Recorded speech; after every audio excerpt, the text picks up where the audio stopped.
display majengo. Mfano hapa Dar es Salaam tawi litakaa kwenye jengo la TFC ushirika Tawa pale mtaa wa Lumumba. Tawi la Moshi ilikuwa ni tawi la Kilimanjaro Cooperative Bank. Kwa lile tumeligeuza kuwa tawi. Tandaimba kulikuwa kuna Tandaimba Cooperative Bank. Na Mtwara watatumia jengo la bodi ya MAMCU, chama kikuu cha ushirika cha MAMCU. Kwa hiyo kama ulivyotuelekeza kwamba vyama vya ushirika viweze, na mtaji wao utakuwa 51 billion na 51% ya share itakuwa owned na cooperative. Haitakuwa diluted hata siku moja. 49% tutaipeleka kwenye soko la hisa ili Watanzania wengine nao waweze kununua. Kitu kimoja ambacho tulifanya maamuzi, Mheshimiwa Rais, ni kwamba kwa kuwa commercial banks zimekuwa bado zikichaji higher rate of interest. Kwa hiyo wanunuzi wote wa tumbaku, korosho, pamba, mazao yote makubwa hatopata leseni ya kununua zao unless ana akaunti za clearance kwenye cooperative bank. Sasa hii itatusaidia sisi kuzifanya hizi benki za commercial bank kukaa na sisi mezani. Ndio. Huyu bwana ndio aliye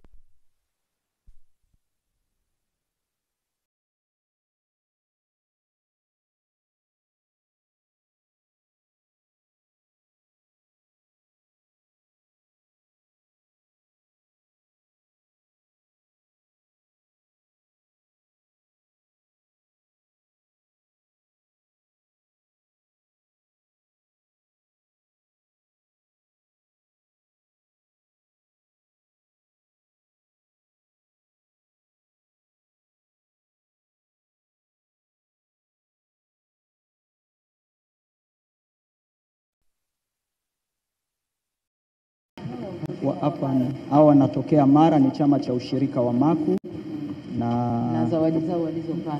Yes.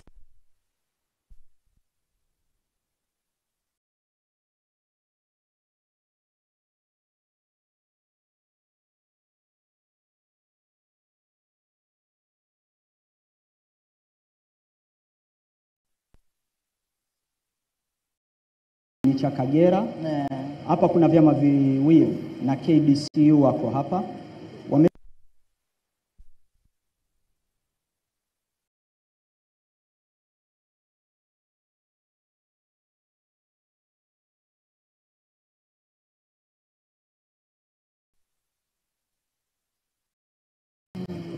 Yani tukizungumzia Tanzania tuna viwanda viwili vya instant coffee.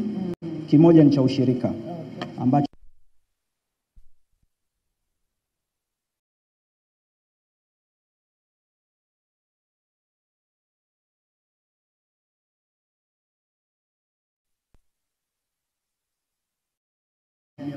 asilimia 7. Yes.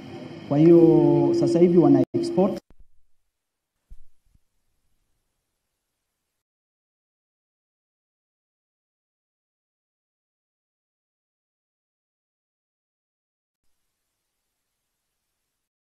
mkulima anapeleka na wenyewe wanashiriki madani. Yes. They are profit making.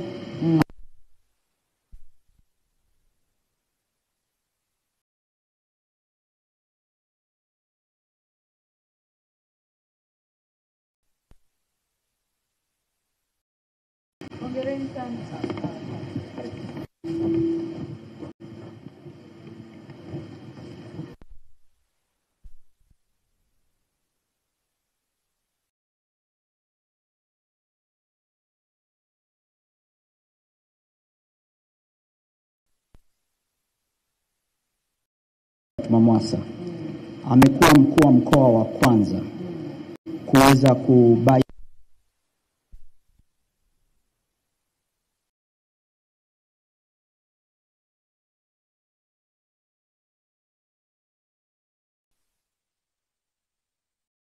wameshaanza kulima, walitafuta ardhi kama mkoa, sisi kama wizara tukawasupport.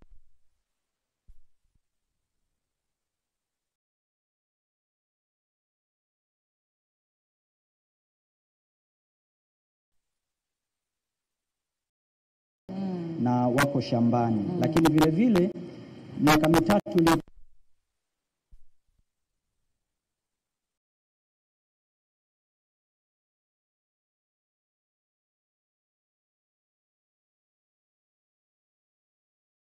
serikali kukumbatia, tuka involve private sector. Kwa hiyo sisi tunafanya utafiti, tunawaachia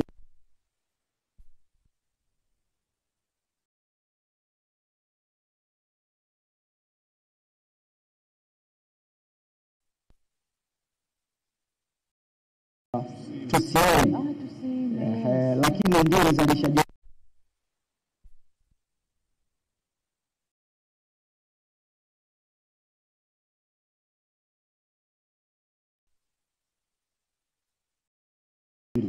ndio maana tumeweza kufika uzalishaji huu tulionao sasa hivi. Kwa hiyo naomba nimkaribishe kidogo.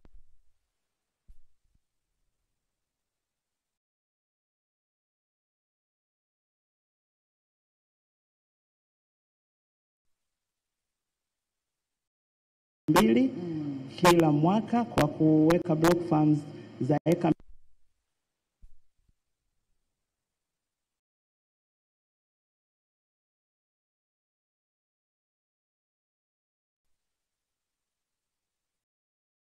na mbegu bure miche na kila heka moja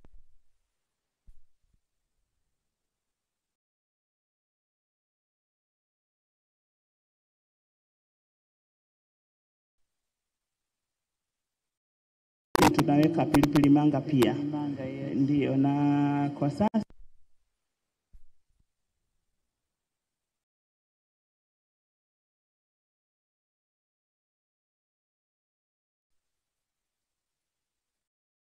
wakasema kama mkoa itakuwa kubwa sana kwetu.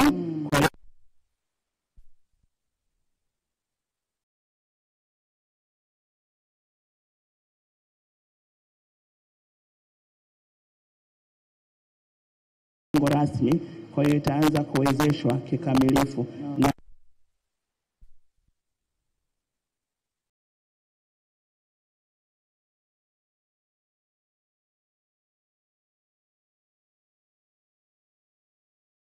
visima tayari, lakini wao pia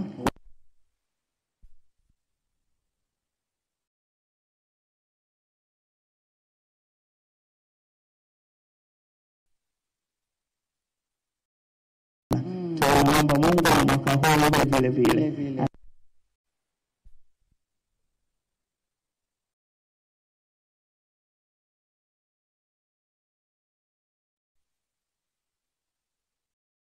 Wanaishi mara tunapokaa vizuri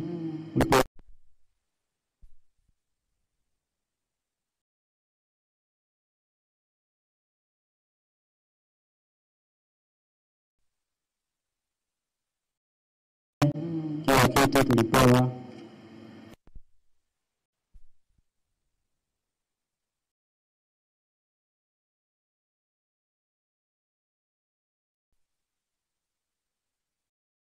Haya bwana, muendelee vizuri.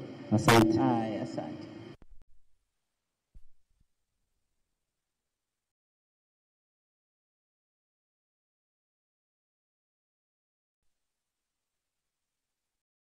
Na ekari moja tulipewa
kahawa, kuna ambazo ziko roasted, kuna ambazo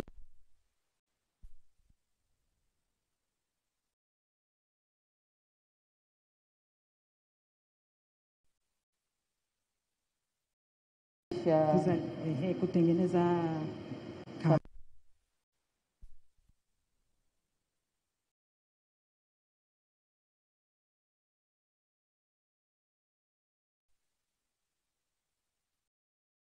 na tunashukuru kwa ushirikiano. Asante. Asante.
Distinguished delegates, as you can all see now, Our Excellency momentarily will be joining us in the room.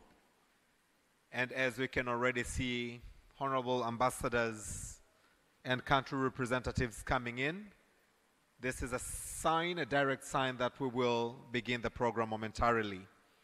As they will all be settled and ready to join in, the brass band will usher us on to welcoming the guests of honor into the room and lead us on to the anthems, as I mentioned earlier, to begin with that of Tanzania, the EAC community, the East Africa Community Anthem, and that of the African Union. This will start shortly.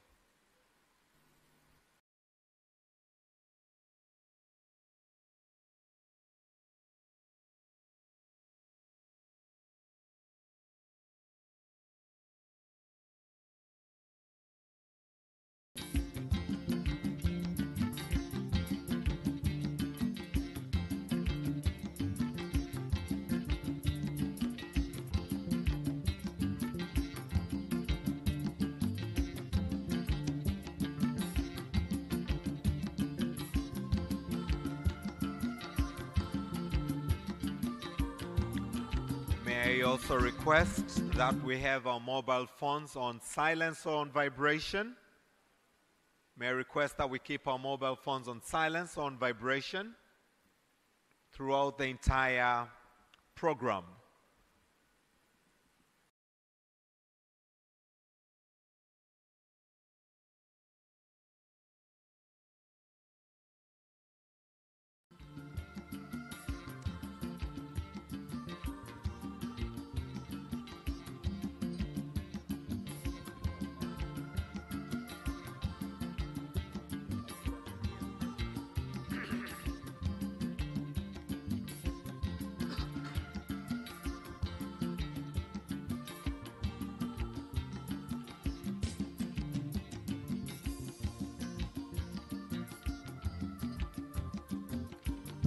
I still have a couple of us standing on the aisles. May I request that we take our seats?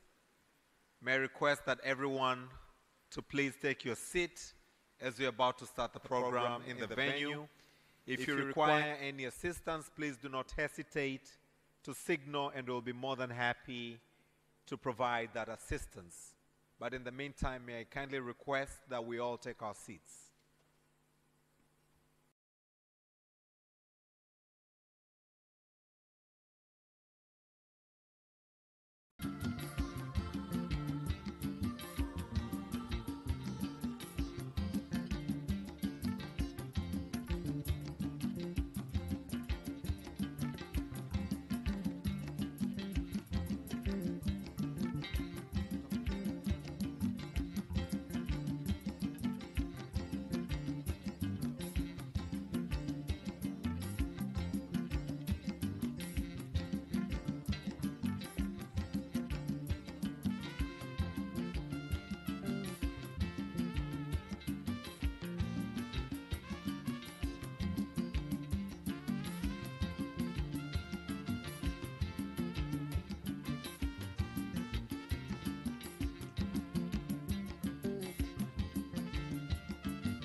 As we continue to see Her Excellency Dr. Samia Suluhu Hassan about to enjoy Africa's auspicious coffee.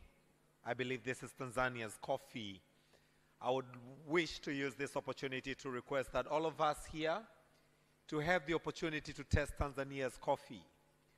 We had a presentation yesterday of one of the countries that said they have produced, I think it was Liberia, probably the best coffee or the coffee of Liberia, but I would urge that before we leave Dar es Salaam, before we leave Tanzania, to really have a gist of our coffee. I believe some of us would really wish to have bags packed for us to go with to our countries. As we are looking on to unlocking employment opportunities for the youth in the continent, these are some of the best practices that we truly want to learn, promote, and advocate across the entire African continent.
May I request that we rise now as the guest of honor is coming into the room. Can we all stand? Brass band, please guide us to usher the guest of honor into the room. And as she comes in, may I request that we put our hands together as we are happy that she is with us.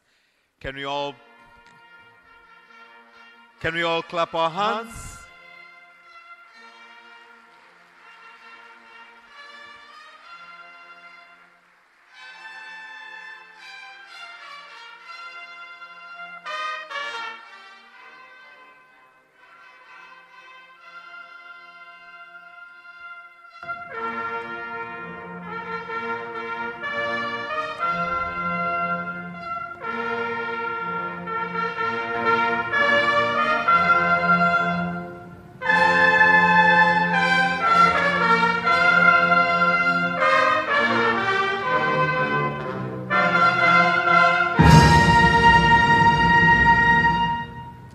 Madam President, please be seated. May we all please be seated.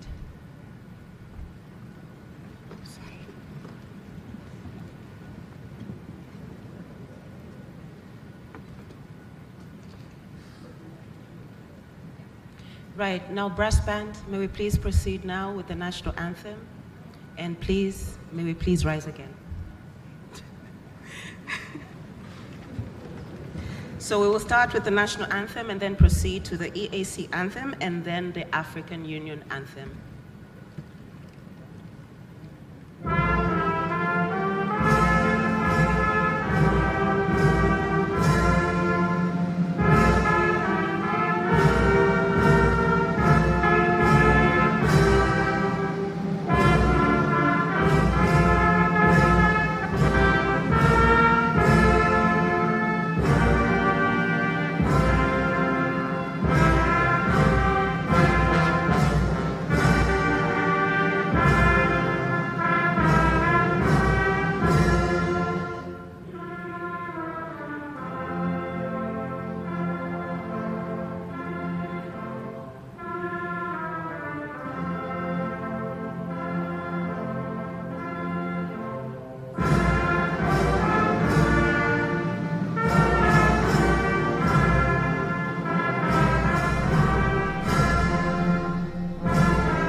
we may be seated.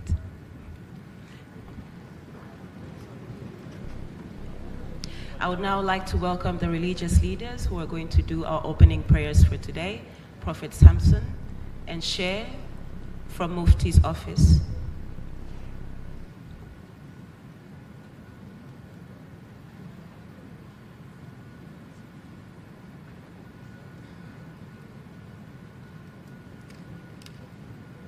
So we'll start with Prophet Samson and then proceed with the Sheikh.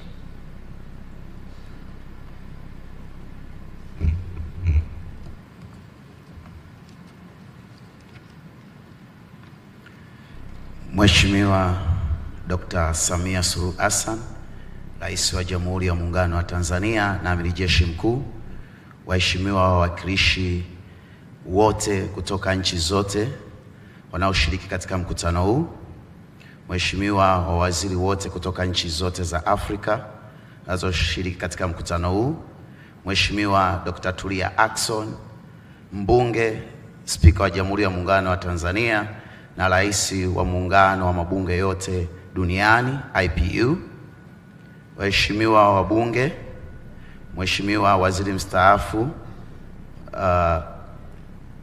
Kayanda Pinda, ndugu washiriki wote ndani ya Tanzania na nje ya Tanzania, ninawasalimu katika jina la Yesu Kristo. Amani ya Bwana wetu iwe pamoja nanyi. Waheshimiwa marais na mgeni rasmi wa mkutano huu, kwanza kabisa nichukue nafasi hii kujitambulisha. Mimi naitwa Prophet Samuel Samson Loringa, mwangalizi wa kanisa la Omega. Na viongozi wote, Mungu awabariki sana. Naomba kwa pamoja tuweze kuomba. Baba, katika jina la Yesu Kristo wa Nazareth mwanangu hai, Bwana Yesu, tunakushukuru kwa ajili ya mkutano huu mkuu ambao Mungu umeichagua nchi Tanzania na umeipa fursa nyingine nchi yetu ya amani ambayo Mungu umetupa neema hii. Tumeona mikutano mingi ikifanyika chini ya uongozi wa rais wetu wa Jamhuri ya Muungano wa Tanzania Daktari Samia Suluhu Hassan, na hii ni kwa sababu ya ile amani na tunu ya amani uliyotupa katika taifa hili. Mungu, tunakusihi endelea kuitunza amani na tunu ya taifa hili kama ambavyo umekuwa ukiitunza. Mungu, tunauleta mkutano huu ambao Mungu umetusaidia kama uchumi wa Mwafrika kwa habari ya kilimo.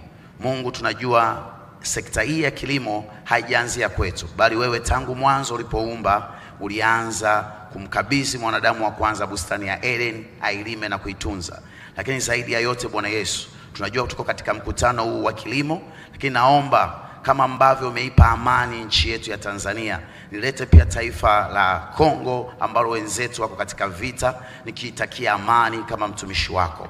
Mungu, ninakusihi achilia amani zaidi juu ya mataifa yote ya Afrika na viongozi wao ambao Mungu wanapitia changamoto za kukosa amani kama sisi ambavyo umetupa amani katika taifa letu.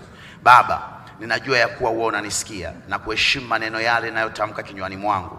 Mungu, nakusihi ukayatazame maneno yangu, ukaendelee kuiweka Afrika katika amani, upendo, mshikamano, umoja, na hasa katika sekta hii ya kilimo. Mungu wangu na baba yangu, achilia hekima, maarifa na uchaji wa Mungu juu ya viongozi wote wa Afrika ili waweze kutuongoza vizuri. Lakini zaidi ya yote Mungu, ninakusihi angalia taifa letu la Tanzania tukiwa katika mwaka huu wa 2025, ni mwaka wa uchaguzi.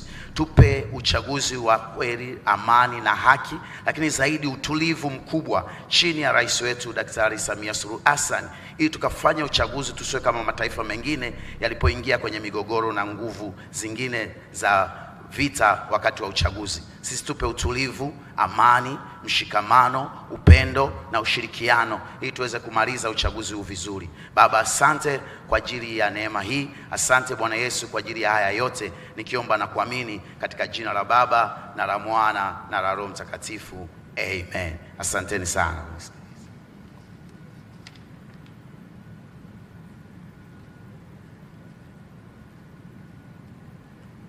بسم الله الرحمن الرحيم.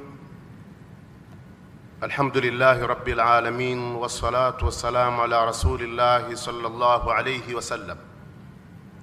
Mwenyezi Mungu muumba wa mbingu na ardhi na vilivyomo ndani yake, tumesimama hapa waja wako wa nchi mbalimbali za Kiafrika kwa ajili ya mkutano huu wa tatu wa mataifa yanayozalisha kahawa barani Afrika.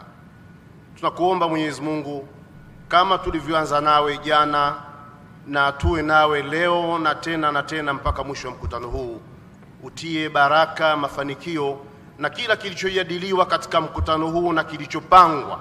Tunakuomba Mola wetu, tia mkono wako wa baraka kikatoe tija iliyokusudia, ili wa Afrika waweze kufaidika na zao hili na hatimaye uchumi wetu ukue. Mwenyezi Mungu, tunakuomba uilinde, uhifadhi amani na utulivu wa nchi yetu ya Jamhuri ya Muungano wa Tanzania, na uilinde amani na utulivu katika jamii yetu wote ya nchi za Kiafrika, ili Tanzania imetulia na nchi zetu za Afrika zote zitulie, ili wa Afrika waweze kutulia na kufanya maendeleo kwa faida yao. Mwenyezi Mungu, tunakuomba mlinde, mkinge, mnusuru, muhifadhi rais wetu wa Jamhuri ya Muungano wa Tanzania, mama yetu Samia Suluhu Hassan. Mtie nguvu pale alipodhoofika ya Rab. Muongoze pale ambapo hakuona, mutilie nuru pale ambapo pana giza, na pale ambapo anakosea msamehe, umtie nguvu aweze kutuongoza vizuri kama ambavyo anatuongoza, na hatimaye taifa hili liendelee kuwa ni taifa la amani, ustawi na maendeleo. Mwenyezi Mungu, tunakuomba kwa mkutano huu, yote yanayojadiliwa na yanayopangwa hapa kayasimamie Mwenyezi Mungu, ili aweze kuleta tija inayokusudia, na wageni wetu waendelee kuwa salama hapa Tanzania, na wakitoka watoke wakiwa wana furaha na amani, ili kisiwa chetu kiendelee kiwe na sifa na utukufu. Tunakuomba haya na yote kwa hadhi na cheo cha utukufu wako Mola wetu, na jaha ya mtume wetu Muhammad sallallahu alayhi wasallam. Amin, amin, amin.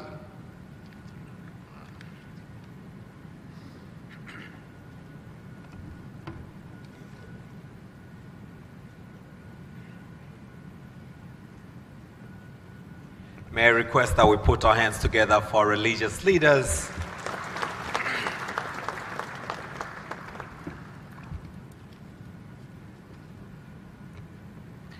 Your Excellency, Dr. Samia Suluhu Hassan, the President of the United Republic of Tanzania and our guest of honor this morning, I believe all of us are very honored and delighted to have her in our midst. Can we please, all of us, put our hands together for the guest of honor this morning? Asante, asante sana. Your Excellency, allow me to also recognize the presence of Honorable Tulia Jackson, the Speaker of the Parliament of the United Republic of Tanzania. Let's put our hands together for her. Your Excellency, allow me to recognize the presence of Honorable Temesgen Tirunen, the Deputy Prime Minister of Ethiopia. Let's put our hands together for the Deputy Prime Minister.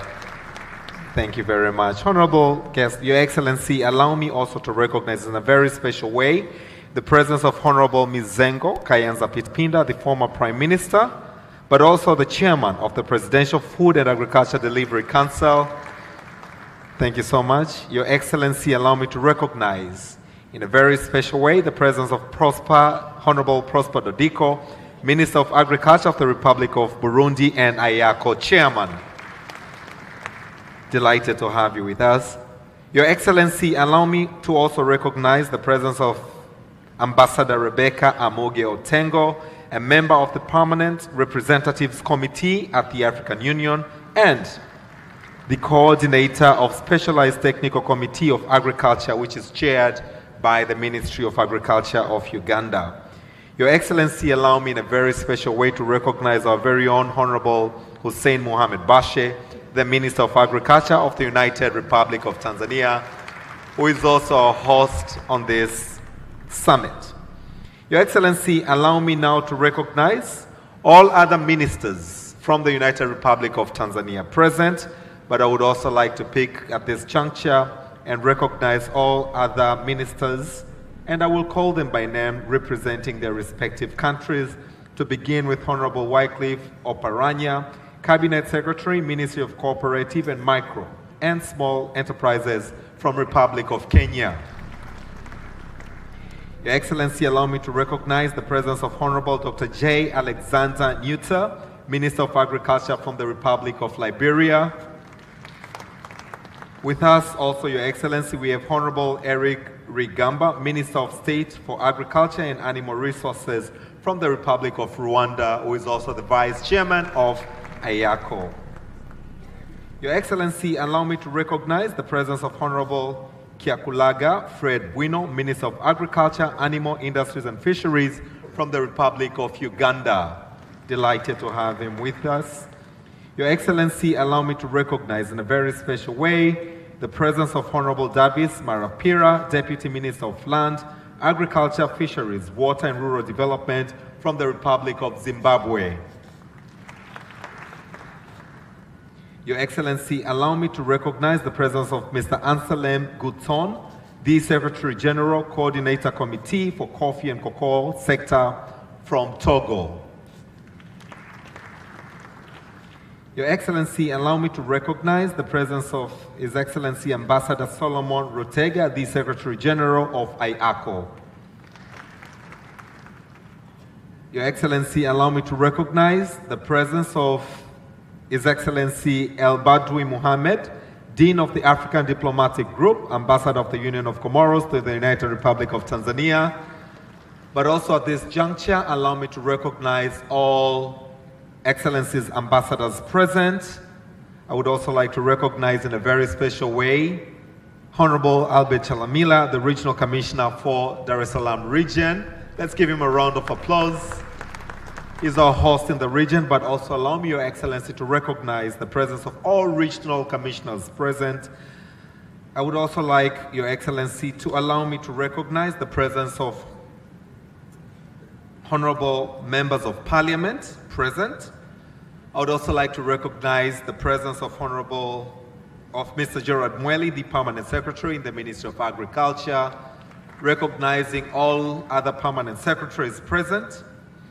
I would also like to recognize the presence of respective board chairs and board members from various boards under the Ministry of Agriculture. Your Excellency, allow me to recognize all heads of government agencies and public institutions present.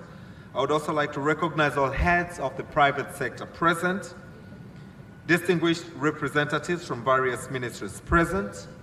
As we are looking on to unlocking the youth opportunity in the coffee value chain, Your Excellency, allow me to also recognize the presence of all the young people, the youth who are here with us. Can all the youth in the room please clap your hands for the guest of honor? Your Excellency, we are also having a number of parliamentary committees. I would also like to recognize the chairs and the members of the parliamentary committees present with us this morning. I would also like to recognize and thank once again our religious leaders, members of the press, invited guests, ladies and gentlemen, Jamhuri ya Muungano wa Tanzania. Once again, allow me to say this is a coffee summit, and coffee is meant to give us the energy we need for the day. Jamhuri ya Muungano wa Tanzania. Your Excellency, this is the third G25 African Coffee Summit, which mirrors on unlocking employment opportunities for the youth through regeneration of the African coffee industry. This is the Presidential Summit, Your Excellency, and may it continue to please you that later on during the program, you lead us to witness the signing ceremony of the Dar es Salaam Declaration. Your Excellency, allow me now to invite Ambassador Solomon Rutege, the Secretary General of Inter-African Coffee Organization, for his opening statement, which will be followed by Honorable Prosper Dodiko, Chairman of AYACO, and the Minister of Agriculture from Burundi. As we will start with Honorable Prosper Dodiko, Chairman of AYACO, to be followed by Honorable Bashe. As he comes, please let's put our hands together for him. Karibu, karibu sana.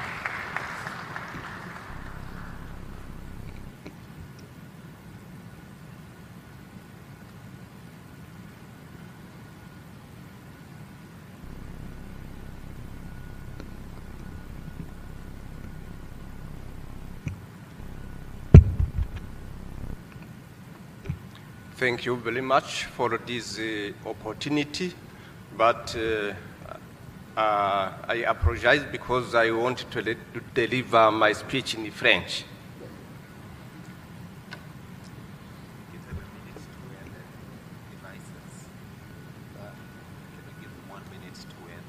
Yes. We can take 1 minute to take the...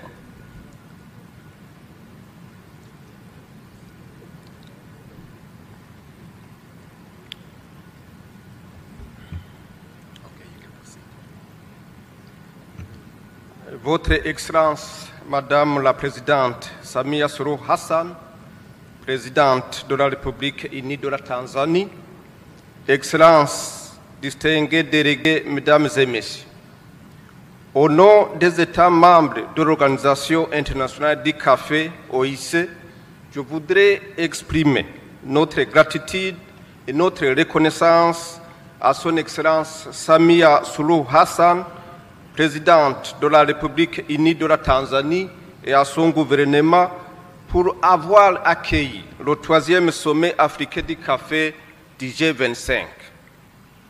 Je voudrais également exprimer ma reconnaissance et le remerciement aux dignitaires, aux responsables gouvernementaux et aux délégués qui ont pris le temps de participer à ce sommet très important pour le secteur café en Afrique.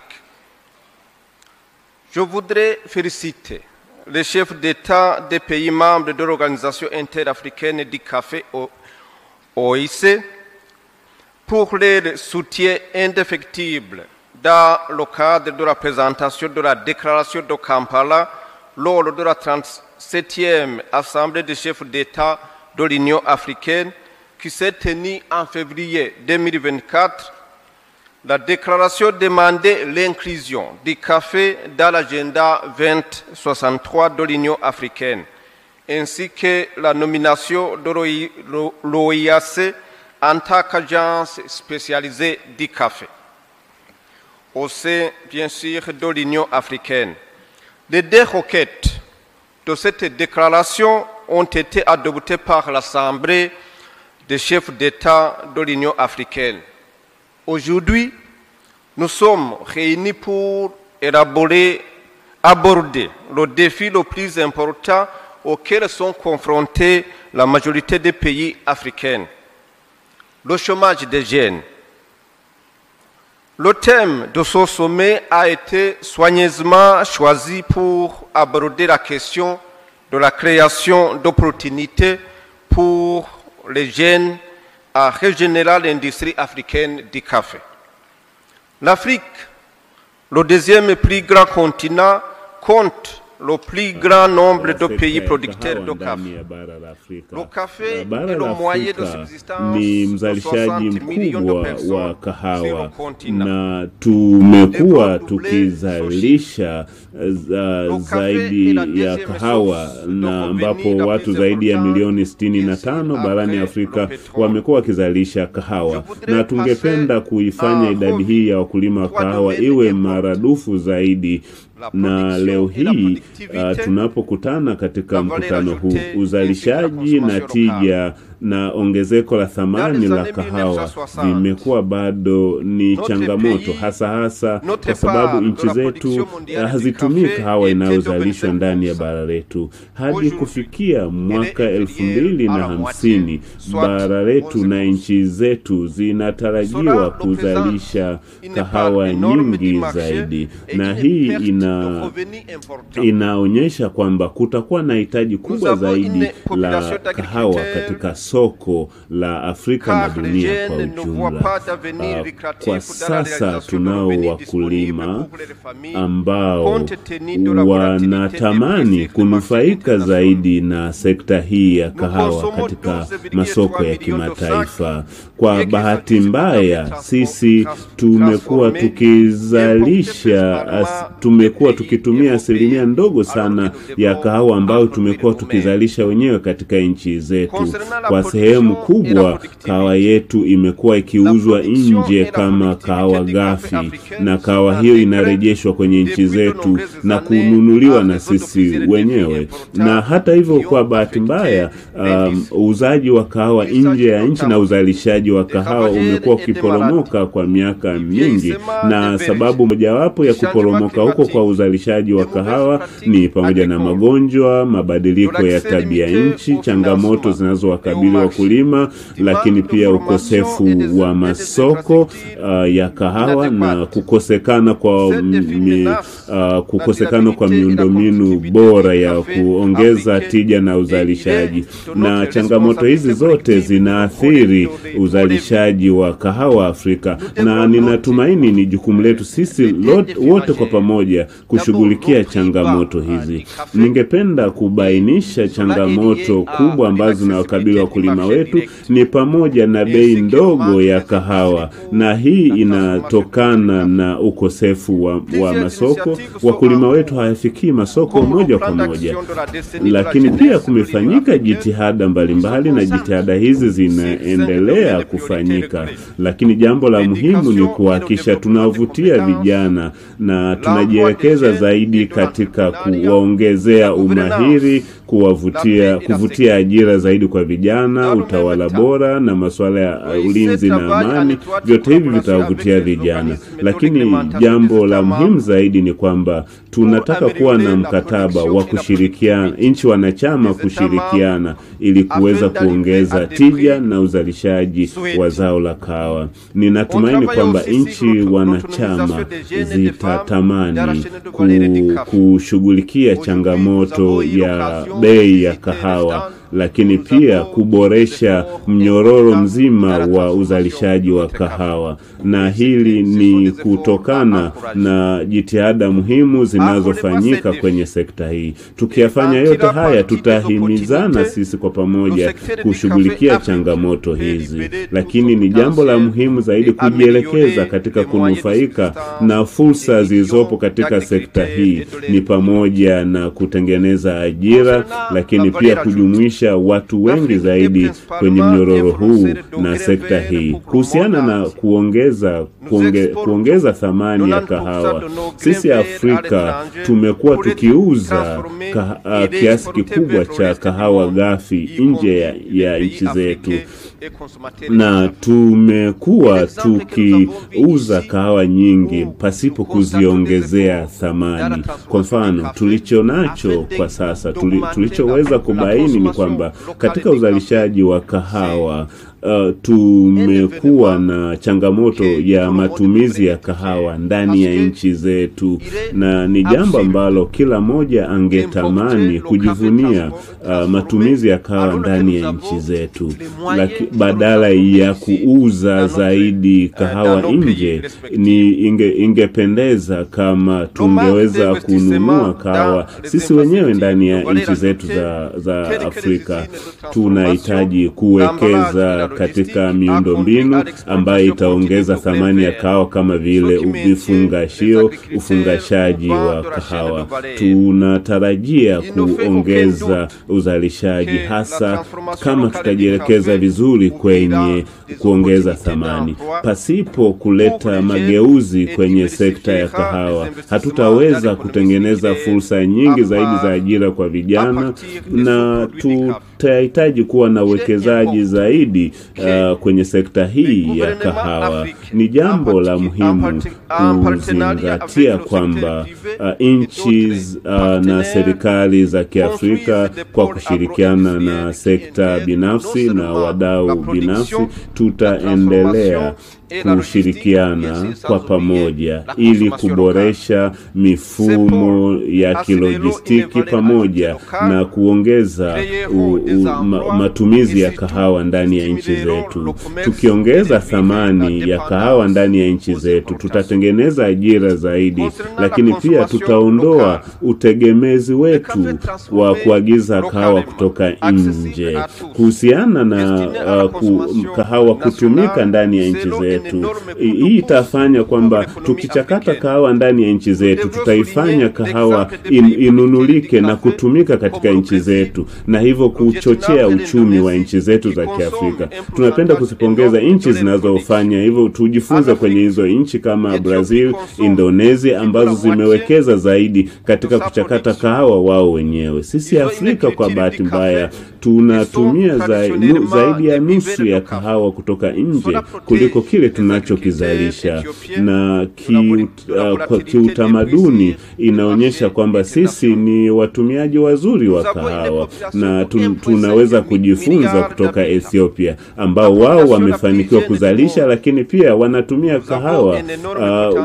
Tuna watu zaidi ya bilioni 1.5 Afrika ambao ni kiasi kikubwa na ni mtaji mkubwa, na tukiweza kutengeneza fursa nyingi za kahawa, fursa nyingi kupitia kahawa, tutanufaisha vijana wengi zaidi. Tusiagize sana kahawa kutoka nje, badala yake tuongeze thamani ya kahawa hiyo sisi wenyewe ndani ya bara la Afrika. Tunashukuru kwa uwepo wa mkataba wa eneo huru la biashara Afrika. Ninatumaini kwa kupitia AfCFTA tutaweza kuwalazimisha nchi za Kiafrika zinunue kahawa kutoka nchi jirani za Kiafrika badala ya kuagiza kutoka nje, na hili ni jambo la muhimu, na nadhani ni la lazima kwa nchi za Kiafrika kutumia kahawa inayozalishwa na nchi jirani ndani ya bara letu la Afrika. Lakini pia ningependa kusisitiza kwamba mkutano huu ni muhimu sana kwa sekta au kwa tasnia ya kahawa, ambapo tunajadili namna sekta hii inaweza kutengeneza ajira zaidi na kuwanufaisha vijana na wanawake wa Afrika. Tukio hili au mkutano huu ni muhimu zaidi katika kushughulikia changamoto zinazokabili sekta ya kahawa ndani ya bara letu la Afrika. Mkutano huu utatuwezesha kupata suluhisho za kudumu, na kila mmoja wetu aliyemo katika ukumbi huu ana mchango mkubwa wa kuchangia kukuza sekta hii. Na takieni majadiliano mema. Asante sana. Can we please extend another warm round of Naomba applause tumpigie makofi to Honorable Prosper Dodiko, Chairman of AYACO, and the Minister of Agriculture from Burundi. Your Excellency, this being the third G25 African Coffee Summit, as I mentioned earlier, we are guided by the theme Unlocking Employment Opportunities for the Youth through Regeneration of the African Coffee Industry. Allow me now, without further ado, Your Excellency, to call the countries for the endorsement statement as they are representing the heads of state, to begin with the Republic of Kenya, to be followed by the Republic of Uganda. As Honorable Minister is coming, can we please put our hands together as he comes to the podium? Karibu sana.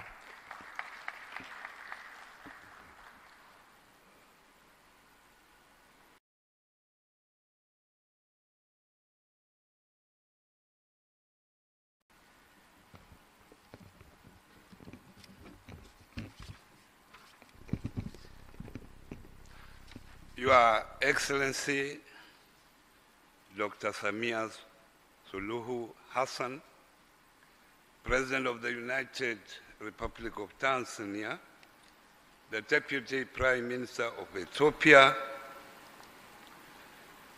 Honorable Hussein Pashe, the Minister for Agriculture of Tanzania, Honorable Minister for Agriculture from Burundi, who is the chair of AYACO, ministers from various countries of the G25, members of states, permanent secretaries, Ambassador Solomon Rutega, Secretary General of AYACO, distinguished delegates, leaders of the coffee industry.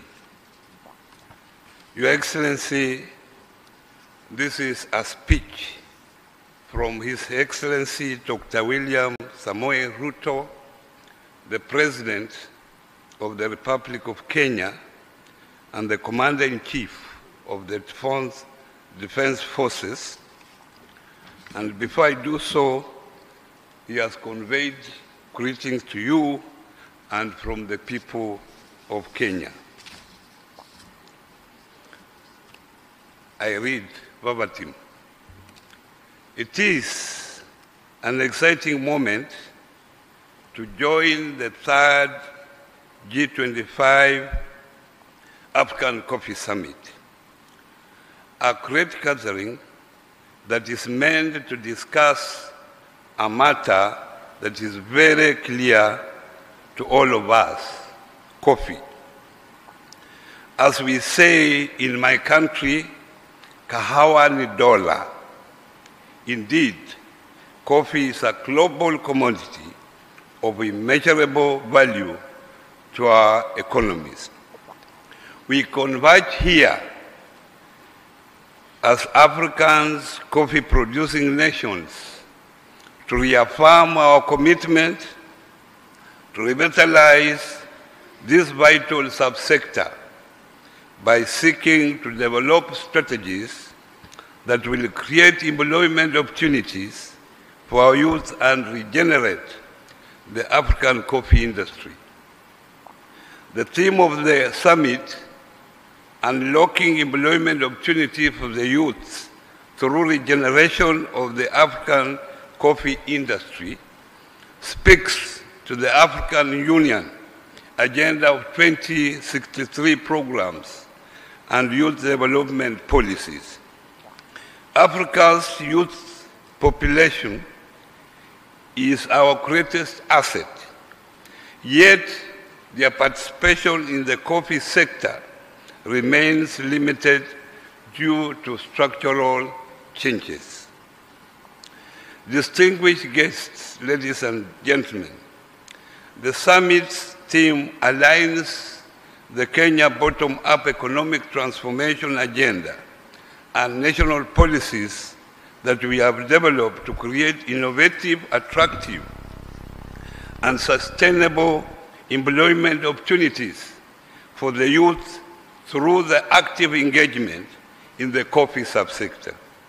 Today, we take a bold step with a collective declaration that seeks to transform this industry into a hub of job creation, innovation, and prosperity. Africa's coffee industry has long been a cornerstone of our economies, supporting millions of livelihoods. However, despite producing some of the world's finest coffee, Africans account for an average of 11% of the global production and 12% of domestic consumption.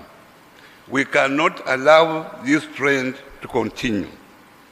By 2030, we should endeavor to increase our share of global coffee production to 20% and boost domestic consumption to 30%, ensuring that more value is retained within our continent. To achieve this, regeneration of the coffee industry is required through value chain investment and embracing innovation that will revitalize coffee farming, processing, and trade. The commitment we make today will serve as a framework for action. Your Excellency and Honorable Ministers, Kenya, like many of our African counterparts, has a rich coffee heritage. Our high-quality Arabica coffee, known for its distinct acidity, has positioned us among the leading producers. However, despite immense potential, the sector faces challenges just like other coffee producing countries on the continent. These include aging farmers, low youth participation, climate change, and volatile markets. If we do not act now, we risk diminishing the very industry that has been the backbone of many of the rural economies. Your Excellency, fellow Africans, today we call to action that we must commit to here in Dar es Salaam is to work together as the African Union member states. The commitments we make today demand bold leadership, collaboration, and sustained investment. Governments must create enabling policies while the private sector, financial institutions, and development partners must join forces to drive innovation and sustainability. Most importantly, we must empower the youth to take charge of the industry by providing them with access to finance and technology, training, and opportunities along the entire coffee value chain. The declaration signed here will define the future of African coffee industry and, by extension, the economic empowerment of our people. Your Excellency, fellow Africans, Kenya takes its pride of place by solidly endorsing the Dar es Salaam Declaration that, among other objectives, seeks to boost production, prioritizing intra-Africa trade, and fostering value addition. Let us move forward in solidarity, determination, and commitment to building a coffee sector that is resilient, innovative, and led by the youth of Africa. As I conclude, may I please remind you that while you may not buy happiness, you can buy African coffee and build Africa. Asanteni sana, Mungu awabariki.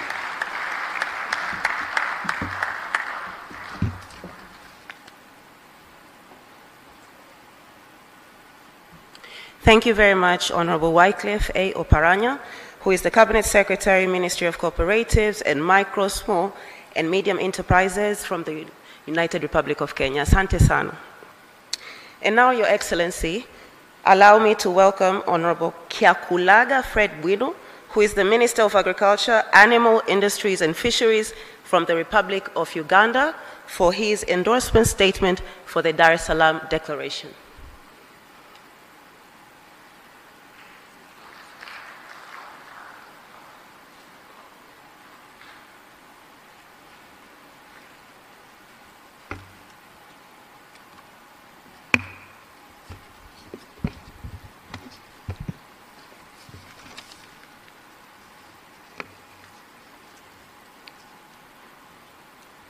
Your Excellency, the President of the United Republic of Tanzania, Mama Dr. Suluhu Hassan, the Right Honorable Speaker of the Parliament of the Republic, the United Republic of Tanzania, the Right Honorable Deputy Speaker, Deputy Prime Minister of the Federal Democratic Republic of Ethiopia, the Right Honorable former Prime Minister of the United Republic of Tanzania, Excellencies representing IACO member states, honorable colleagues, the ministers, distinguished participants, ladies and gentlemen. Your Excellency, allow me to present the statement from His Excellency the President of the Republic of Uganda, His Excellency Yoweri Kaguta Museveni, at this auspicious third G25 Coffee Summit verbatim. And you'll allow me to adopt the protocols that I've already elaborated. I bring you greetings from the people of Uganda, and particularly the actors in the coffee industry. I wish to thank you, Your Excellency Samia Suluhu and our Tanzanian brothers and sisters for the warm hospitality accorded to the Ugandan delegation since arriving in this beautiful city of Dar es Salaam. I also thank you for hosting us for this third G25 African Coffee Summit. Excellencies, coffee is a strategic commodity in many of our countries. It is vital for economic growth, foreign exchange earnings, and the livelihood of millions of our citizens involved in the enterprise at various stages of the coffee value chain. I thank the government of Tanzania for its continued commitment to advancing Africa's coffee industry. The convening of this summit in Tanzania is a testament to the country's dedication to promoting coffee as a strategic commodity for economic transformation across our continent. I also thank the Inter-Africa Coffee Organization, IACO, for their continued leadership in championing the cause of the African coffee. You will recall that in August 2023, Uganda hosted the second G25 Africa Coffee Summit in Kampala. The objective was to garner support from all Africa coffee-producing countries to reach consensus on building an integrated coffee sector. Arising out of the summit, a number of commitments were made through the Kampala Declaration, among which was to have coffee recognized as a strategic commodity of the African Union under Agenda 2063. I'm pleased that as we convene today for the third summit, the commitments from the 2023 summit have since been realized. At the 37th Ordinary Session of the Assembly of the Heads of State and Government of the African Union in February 2024 in Addis Ababa, the Kampala Declaration was unanimously adopted. As we gather today in Dar es Salaam, we must build on the momentum generated in Kampala. This third summit provides another opportunity to assess progress, address emerging issues, and forge a collective path forward. You are aware that Africa produces some of the world's greatest coffee, yet the continent still does not fully benefit from this immense value. In Uganda, for instance, we produce 8.2 million bags of coffee. That is about 500,000 metric tons.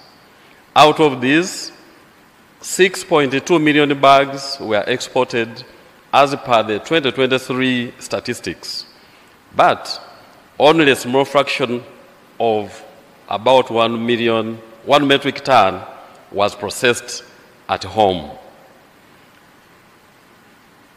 The rest is just sold as raw coffee, which serves as a raw material to Europe and the rest of the importing countries. This coffee then comes back to us in different names, selling expensively. We have to change this narrative. Through enhanced value addition, better market access, and policies that prioritize farmers' welfare, we can ensure that African coffee commands the respect and value it deserves on the global stage. The theme of this summit, unlocking employment opportunities for the youth through regeneration of the African coffee industry, is relevant. Africa has the youngest population in the world, and we must harness this demographic dividend to revitalize our coffee sector. In Uganda, more than 73% of the country's population are youth under the age of 30. We have been advising our people that agriculture, if managed well, can solve one of our greatest challenges, youth unemployment. But for this to happen, we must show the value in agriculture and address the challenges in relation to quality inputs, value addition, and market access, especially intra-Africa trade. We must therefore prioritize investment in the youth if we are to regenerate the African coffee industry. Investing in capacity building of the youth through regional centers of excellence, supporting youth-led ventures to increase domestic consumption, and promoting entrepreneurship through innovative approaches to coffee production, processing, and marketing will boost the coffee industry. The G25 African coffee-producing countries must prioritize strategic investment to catalyze value addition and enhance economic outcomes. Uganda remains steadfast in its support for the G25 initiatives and stands steady to work with all member states to ensure that Africa's coffee industry thrives both in quantity and quality. Through this summit, let us drive actionable solutions that will ensure the sustainability of the African coffee industry and unlock its potential for economic growth and youth employment as we position Africa as the leader in the global coffee economy. Finally, I wish to assure you that we remain committed to the aspirations of the G25 Coffee Summit and its mission to elevate the African coffee subsector. I thank you.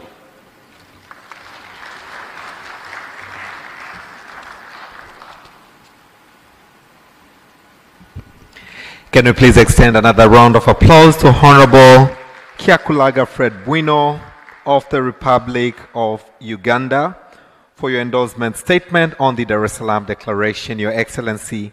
Allow me now to invite Honorable Eric Rigamba, Minister of State for Agriculture and Animal Resources of the Republic of Rwanda, for the endorsement statement of the Dar es Salaam Declaration, to be followed by that of Togo. As he comes, let's give him a warm round of applause.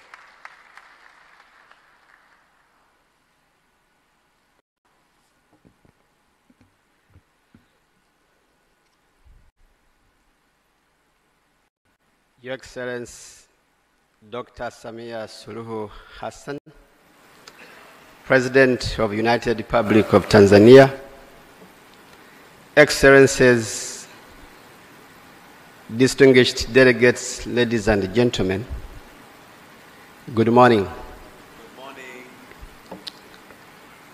I stand here on behalf of His Excellency Paul Kagame, the President of the Republic of Uganda.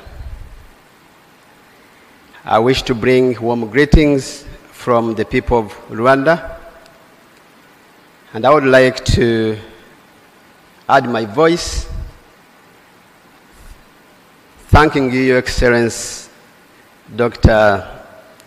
Samia Suluhu Hassan and the government of the United Republic of Tanzania for hosting the third G25 African Coffee Summit. Since we arrived, we are treated like brothers and sisters. People are very warm everywhere we go, and the experience is very remarkable.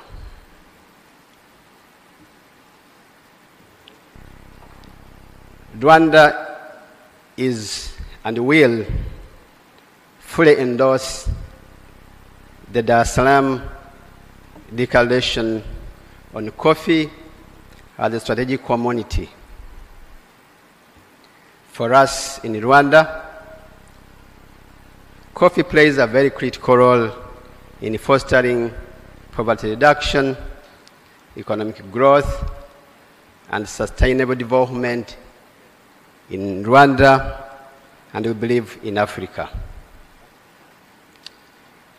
Coffee production in Rwanda supports hundreds of thousands of families directly and indirectly. The sector forms a very crucial component of Rwanda's export strategy.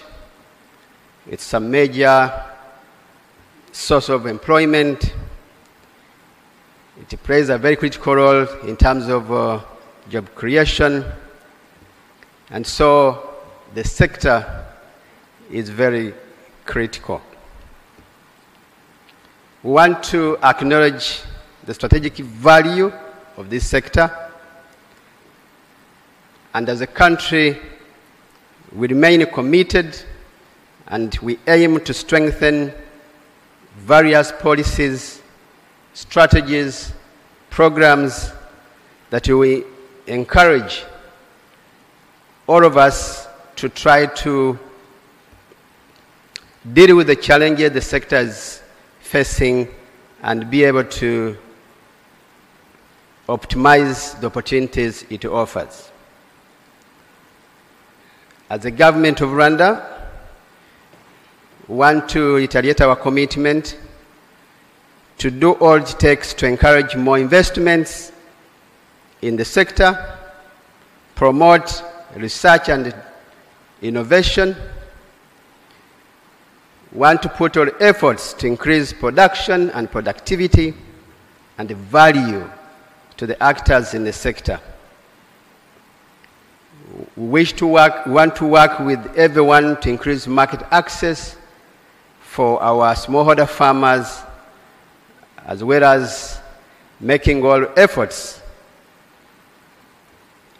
to ensure better coordination among all stakeholders in the coffee value chain in Rwanda, in the region, and the continent.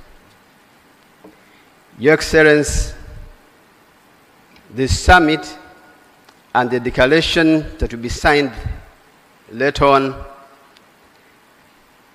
represents our voice. We are ready to join all other African countries producing coffee, for shared vision towards coffee industry that we hope and believe that will be beneficial to all sectors and all actors. I thank you for your kind attention.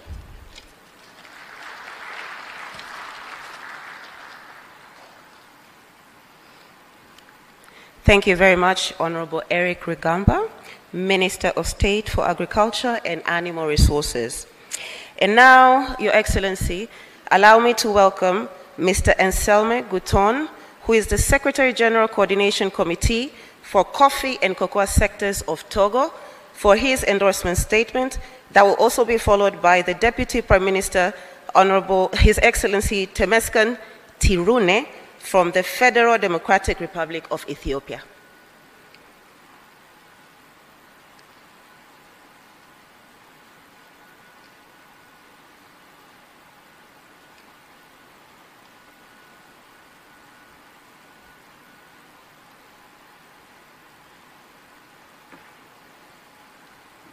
I want to talk in French. In French. Yes. You can just me.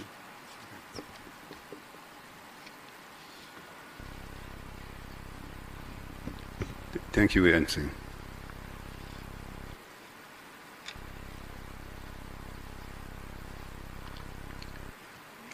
In French, please. Tafadhali tuvae vifaa vya ukalimani. Excellence, Mheshimiwa Dr. Samia Suluhu Hassan, Rais wa Jamhuri ya Muungano wa Tanzania, waheshimiwa mawaziri na wakuu wa ujumbe wa kutoka nchi za Afrika, waheshimiwa wajumbe na waheshimiwa mawaziri na viongozi wa serikali ya Jamhuri ya Muungano wa Tanzania, waheshimiwa mabalozi na wawakilishi wa jumuiya za kimataifa, Mheshimiwa katibu mkuu wa AICO, Mheshimiwa rais au mwenyekiti wa Afrika, waheshimiwa wajumbe wa AICO, waheshimiwa mawaziri na wajumbe waalikwa, itifaki zote zikiwa zimezingatiwa.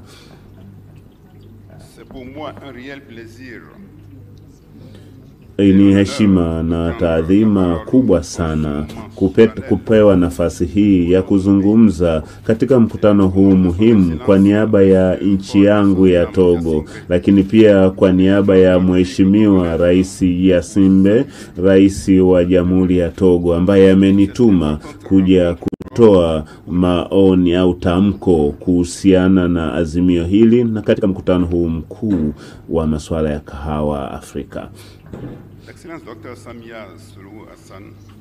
Mheshimiwa Dr. Samia Suluhu Hassan, rais wa Jamhuri ya Muungano wa Tanzania, kwa heshima na taadhima zote, ningependa kuchukua fursa hii kuwasilisha salamu za Mheshimiwa rais mwenzako wa Jamhuri ya Togo, lakini pia ningependa kuchukua fursa hii adhimu kushukuru wa Tanzania na serikali ya Tanzania kwa nafasi hii na kwa ukarimu tulioupata tangu tulipowasili katika jiji hili zuri sana la Dar es Salaam. Tumefurahia uwepo wetu hapa, mabibi na mabwana.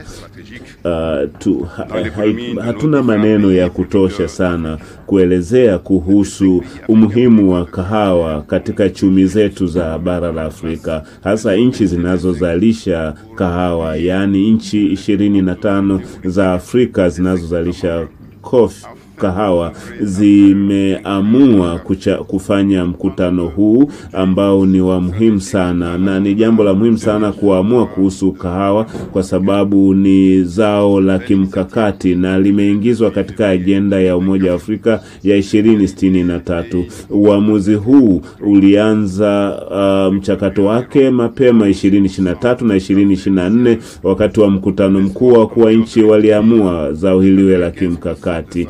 Na sisi Afrika tumekuwa tukizalisha 11% tu, na Ethiopia wanauza nje zaidi ya 25% ya kahawa ghafi. Kwa hiyo tunapenda kupongeza kamati ya maandalizi ya mkutano huu kuhusu kahawa kwamba kauli mbiu hii ya kufungua fursa za ajira kwa vijana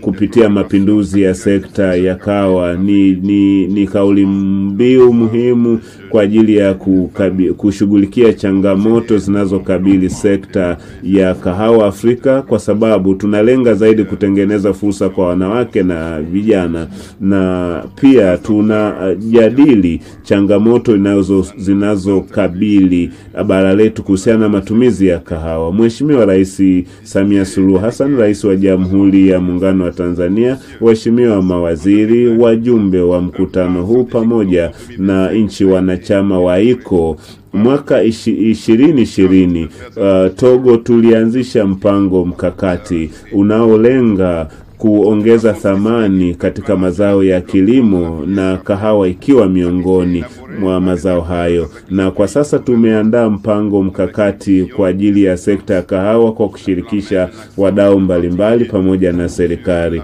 Na tumekuwa na mpango wetu huu ambao tunatarajia tutaanza kupata matokeo mazuri mwaka 2030, na tukilenga zaidi kuongeza thamani ya kahawa, lakini pia kulinda mazingira ili kahawa uzalishaji wa kahawa usiathiriwe, lakini pia tunajielekeza namna ya kuboresha kuongeza thamani ya kahawa na kutengeneza mazingira bora ya kimasoko kwa ajili ya kahawa.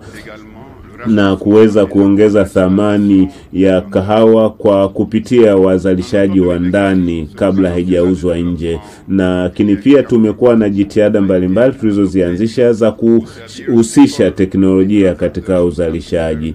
Mwaka 2024 tumeandaa miongozo inayowasimamia wadau wote wa sekta ya kahawa katika nchi yetu ili waweze kusimamia vizuri uzalishaji. Na uchakataji wa kahawa ulianza mwaka 2020 na tumekuwa na viwanda vidogo ambavyo vinachakata kahawa ambayo imeshakaangwa, na tunalenga zaidi kuongeza au kuboresha kwa kiwango kikubwa ubora na matumizi ya kahawa ndani ya nchi yetu.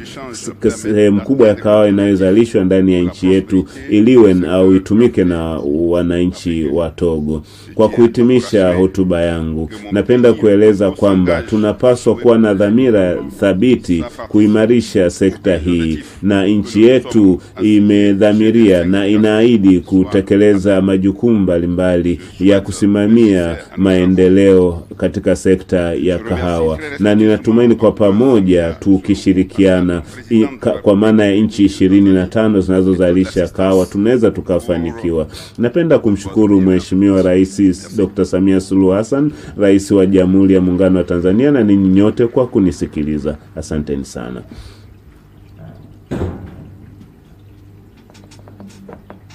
Can we once again give him a warm round of applause? Naomba tumpigie makofi tafadhali.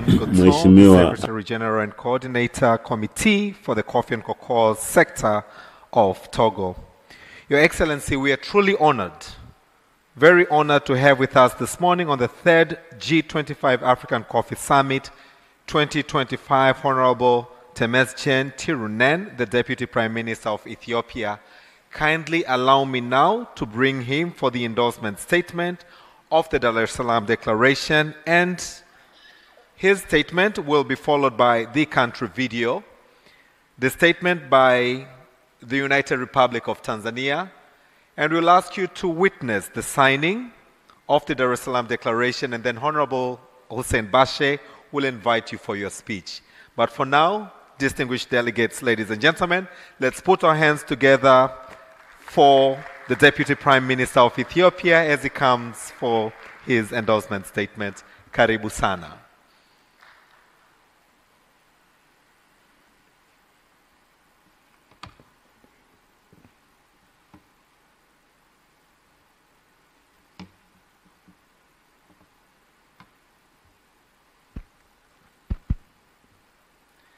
Your Excellency, President Samia Suluhu Hassan, President of the United Republic of Tanzania, Excellencies, Head of Delegations of G25 African coffee production countries, Your Excellency, Ambassador Solomon Rittiga, Secretary General of Inter-Africa Coffee Organization, IACO, Excellencies, Ministers, Honorable Ambassadors, and representatives of intergovernmental organizations, distinguished invited guests, ladies and gentlemen. As an Ethiopian, I take coffee very seriously. It is in our history, our culture, even our bloodstream. In fact, legend has it that an Ethiopian goat discovered coffee when it started jumping around like it had just won the lottery after nibbling on some coffee cherries. Now, that goat may not have known it at the time, but it sparked an entire global industry. I am truly honored to be here and extend my deepest gratitude to the people and government of Tanzania for the warm welcome. I bring you greeting from the birthplace of coffee. I am delighted to take part in this conference as we deliberate on how to make coffee a key driver of Africa's economic growth. I particularly commend the government of Tanzania, the Inter-African Coffee Organization, and all stakeholders who have made this event a success.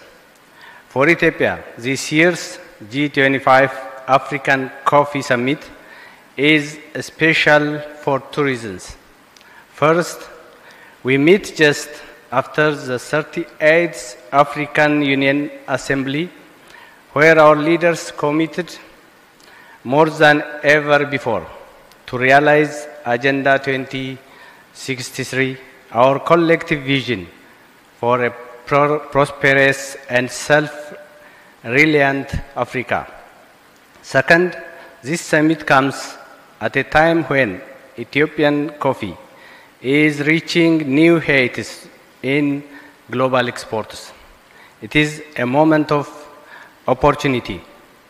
Excellencies, Ethiopia is Africa's leading coffee producer and ranks third in the world. Yet, like all of you, we face significant challenges: climate change, price fluctuation, shifting global regulations.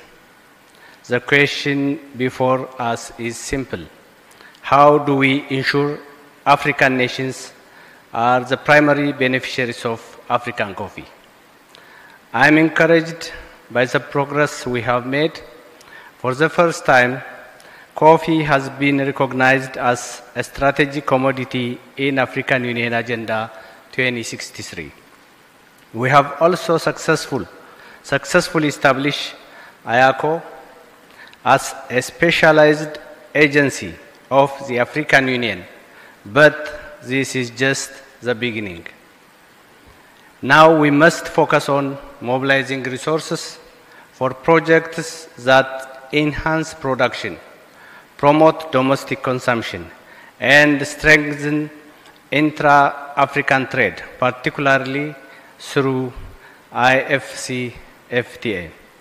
Excellencies, this summit is also a platform to share best practices. In Ethiopia, we have made great stride, earning $1.43 billion from exporting 300,000 metric tons of coffee last year alone. Let me highlight a few lessons from our experience. First, policy performance matter. We introduced new regulations that empower farmers and boost national revenue. In the past 5 years, Ethiopia has planted 8.5 billion improved coffee seedlings, a commitment to sustaining production and building a climate-resilient future. Second, sustainability is non-negotiable.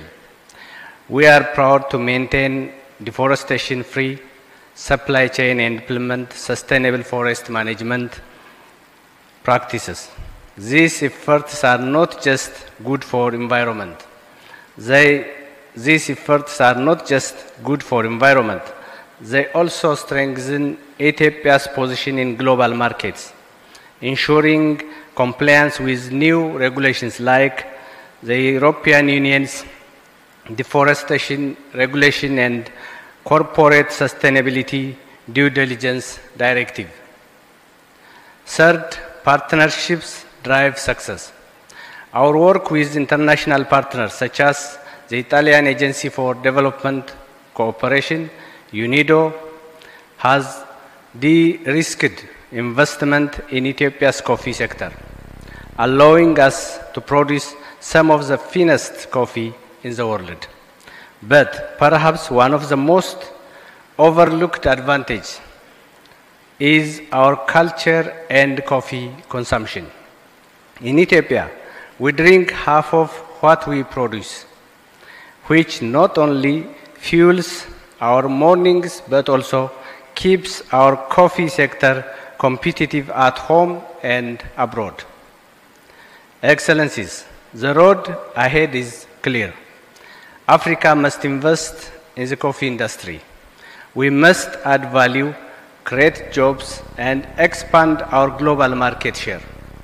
Most importantly, we must work together, governments, private sector players, and international partners to transform African coffee from a commodity into a powerful economic engine. I want to assure Ethiopia stands ready to turn the outcomes of this summit into concrete actions, because at the end of the day, coffee is not just a drink. It is our history, our culture, and if we do this right, our future. As we move forward, let us submit to translating our discussions into action, building a more sustainable, competitive, and prosperous Africa coffee industry. The potential is immense, and together we can ensure that Africa reaps the full benefit of its coffee sector. Ethiopia remains dedicated to this shared vision, and I look forward to a continued collaboration with all of you. Excellencies, at last, as previously stated, Ethiopia is renowned as the birthplace of coffee and stands the largest coffee producer on the continent Africa. During our chairmanship of IACO, we played a pivotal role in securing coffee's recognition as a strategic commodity within the AU 2063 agenda. Our initiatives to boost domestic coffee consumption, alongside the strategies we have implemented to empower youth and women in the coffee industry, underscore our unwavering commitment. In light of these efforts, Ethiopia would be deeply honored to host the 4th G25 summit in 2027. And it respectfully seeks the endorsement of member states for this proposal. I am sure you will accept it. I am sure we will be at your second home, African Union, beautiful city, Addis Ababa. So, thank you very much.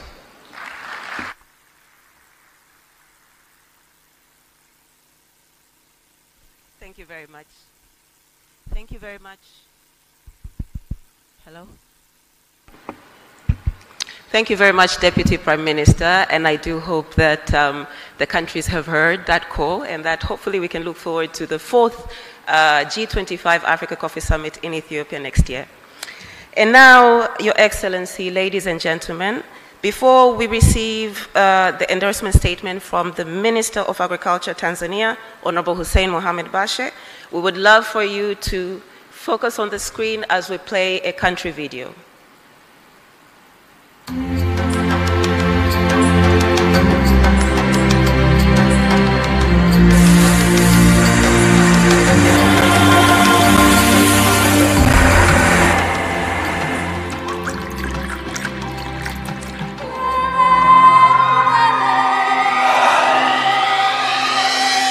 Tanzania, East Africa, a land of rich soils, breathtaking landscapes, and one of the world's most cherished commodities, coffee. Tanzania produces both Arabica and Robusta coffees in 3 production zones, in the country's northern, western, and southern regions. Arabica, known for its smooth and aromatic profile, is grown in the northern regions of Kilimanjaro and Arusha, the southern highlands, and Kigoma in the west. Robusta, known for its bold and strong flavor, thrives in Kagera near the shores of Lake Victoria. Arabica accounts for 60% of production and Robusta 40%. Together, they create a unique blend of flavors that put Tanzanian coffee on the global map. At the beginning of the journey under the 6th administration, Tanzania's coffee production stood at around 59,000 metric tons, ranking Tanzania 3rd in the East African region and 4th in Africa. Despite these historical achievements, the sector faced the following challenges. Farmers received 4,500 Tanzanian shillings, or about $1.7 per kilo of Arabica, and 1,300 Tanzanian shillings, or $0.50 for a kilo of Robusta. The country earned a low income of about $112 million in coffee exports. Individual-based selling weakened farmers' bargaining power, and the ability to produce and distribute coffee seedlings was limited to 7 million seedlings annually. Despite the global recognition of Tanzanian coffee, farmers struggled with low yields, unstable prices, and market access challenges. Under President Samia Suluhu Hassan's leadership, strategic reforms have transformed the coffee sector. Production and distribution of high-quality coffee seedlings increased from 7 to 22 million annually and have been provided free to farmers. Fertilizer subsidies lowered costs by 30%, easing the financial burden on farmers. Investments in coffee washing stations were made to replace home pulping, training to improve coffee quality by 25% to gain access to niche markets. Block coffee farms were introduced to engage youth in coffee farming. Research initiatives now focus on climate resilience and sustainable farming. It doesn't end there. A new online auction system was implemented to enhance price competitiveness and transparency. Deep well irrigation projects were also launched to support small-scale farmers, and employment opportunities have been expanded through the Building a Better Tomorrow program, integrating youth into the coffee value chain. These efforts have significantly impacted the sector. Production has risen to 85,000 metric tons. Tanzania is now the second largest coffee producer in East Africa and maintains its 4th position in Africa.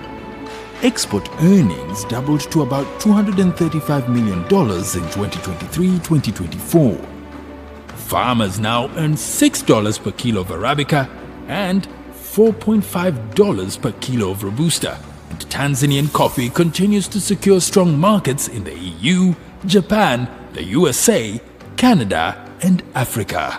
The transformation is best reflected in the voices of stakeholders. We are very much thankful to the President of Tanzania, Mama Samia Suluhu Hassan, who has given this opportunity to come up with businesses like ours. I am an investor in the coffee industry. As the owner of Cafe Coffee, we are happy to have this presence in Tanzania, and we have been expanding quite large. We have presence in Dar es Salaam, in Zanzibar, and in Arusha, and we are looking forward to expanding within all different cities in Tanzania. Serikali yetu sasa hivi awamu ya 6 imetuandalia mazingira ya kuweza kufanya biashara vizuri sana. Tuna barabara nzuri sana.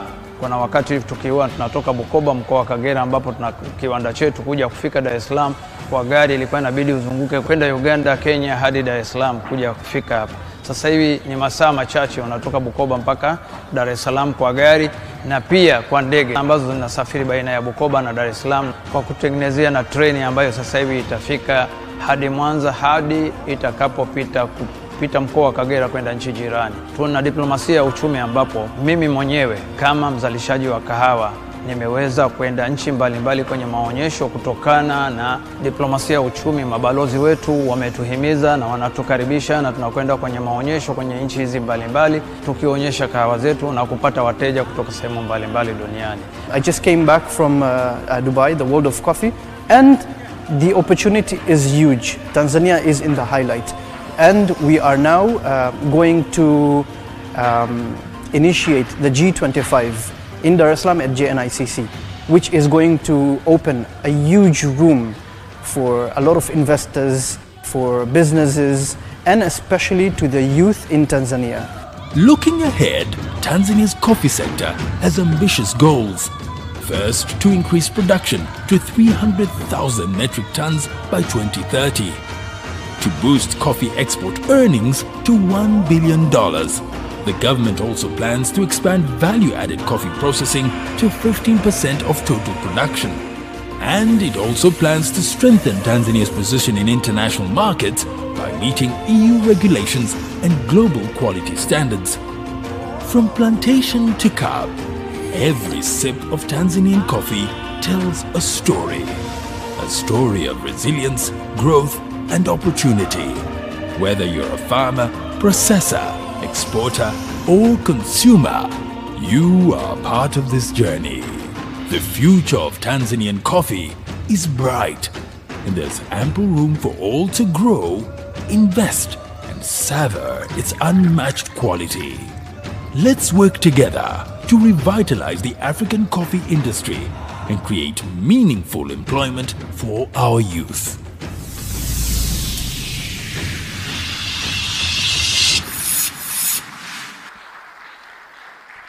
Asante, asante sana. Thank you very much, Your Excellency. Allow me now to invite Honorable Hussein Mohamed Bashe, the Minister of Agriculture of the United Republic of Tanzania, for the country's statement. His statement, Your Excellency, will be followed by the signing ceremony of the Dar es Salaam Declaration. Can we put our hands together as Honorable Bashe comes for the declaration?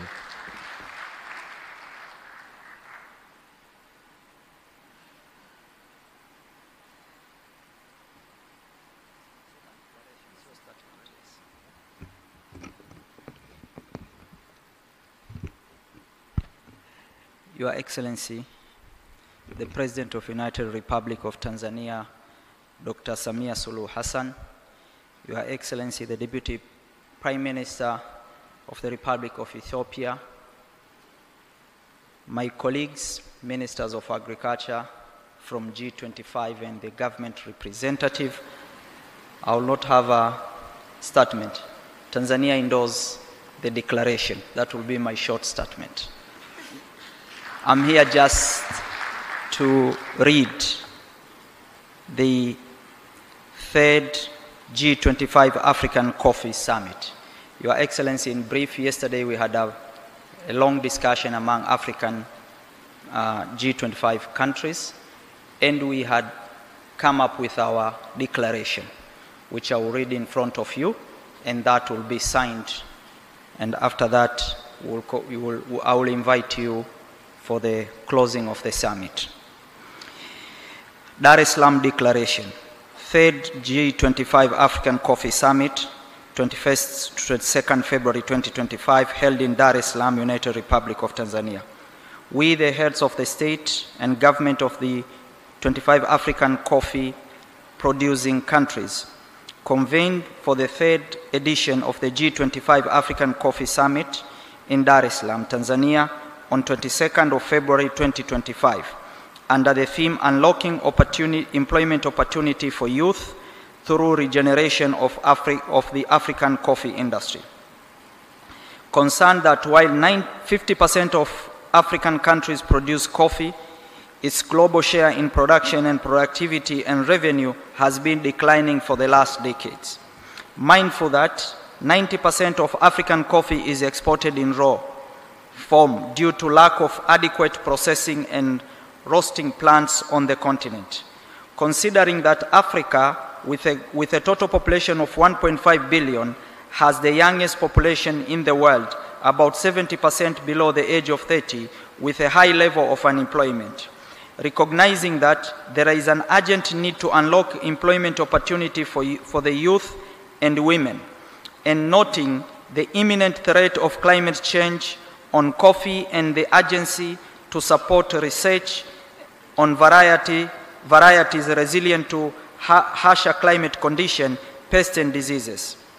Considering that coffee has been adopted as a strategic commodity in the African Union Agenda 2063 at the 37th Heads of State Assembly, which met at the African Union in Addis Ababa in February 2024. The Inter-African Coffee Organization is a specialized agency of the African Union for Coffee.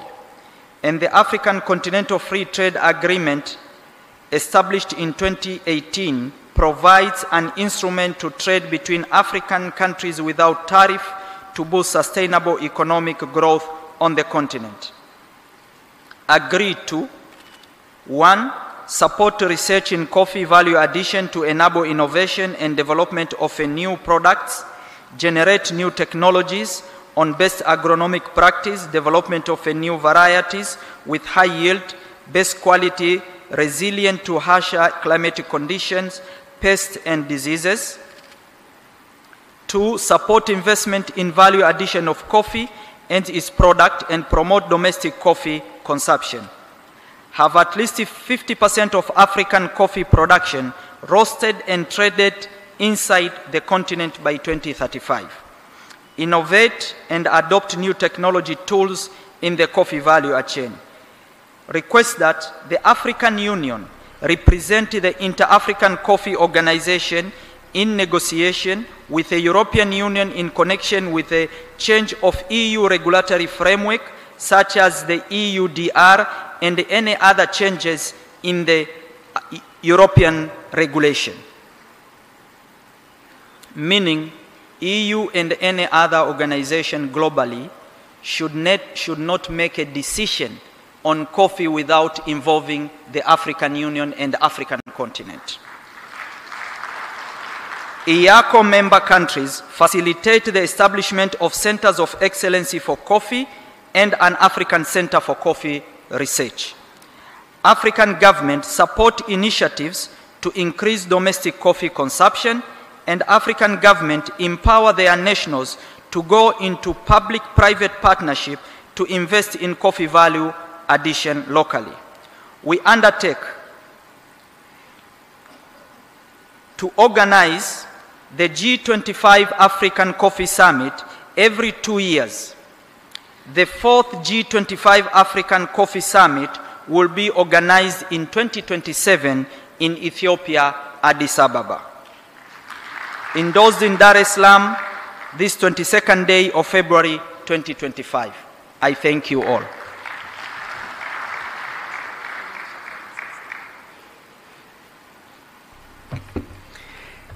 As it has been read, we have all been represented. I believe a bigger round of applause would do. Can we once again put our hands together? Your Excellency, allow me now to invite for the signing ceremony, as you are to witness, Honorable Prosper Dodiko, the Chairman of IACO and the Minister of Agriculture from Burundi. As he comes, let's put our hands together for him. After the signing, I will request that the brass band will also receive as we witness the signing. Excellency, distinguished delegates, ladies and gentlemen, what we are witnessing right now is Honorable Hussein Bashe, the Minister of Agriculture, and Honorable Prosper Dodiko, the Chairman of IACO, signing the Dar es Salaam Declaration.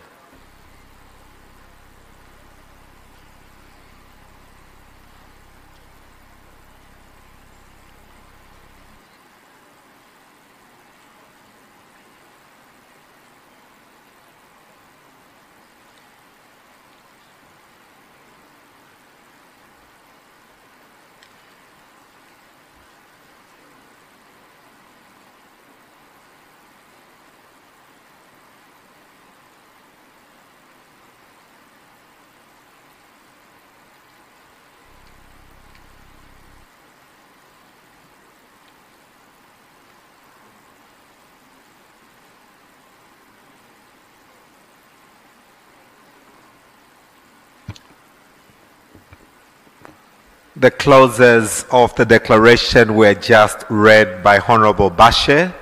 So what is happening now is now officiating, and it becomes an official document of the 3rd G25 Africa Coffee Summit 2025, which Tanzania is greatly honored that we are hosting this great summit here.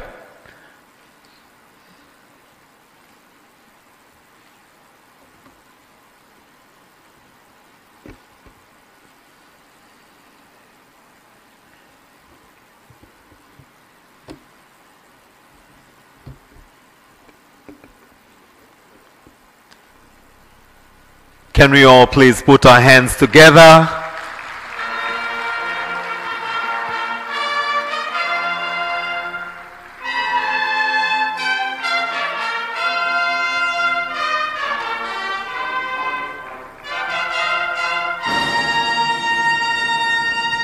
Once again, let's put our hands together for that wonderful ceremony that Her Excellency Dr. Samia Suluhu Hassan has led us to witness, the signing ceremony of the 2025 G25 African Coffee Summit that has just been signed.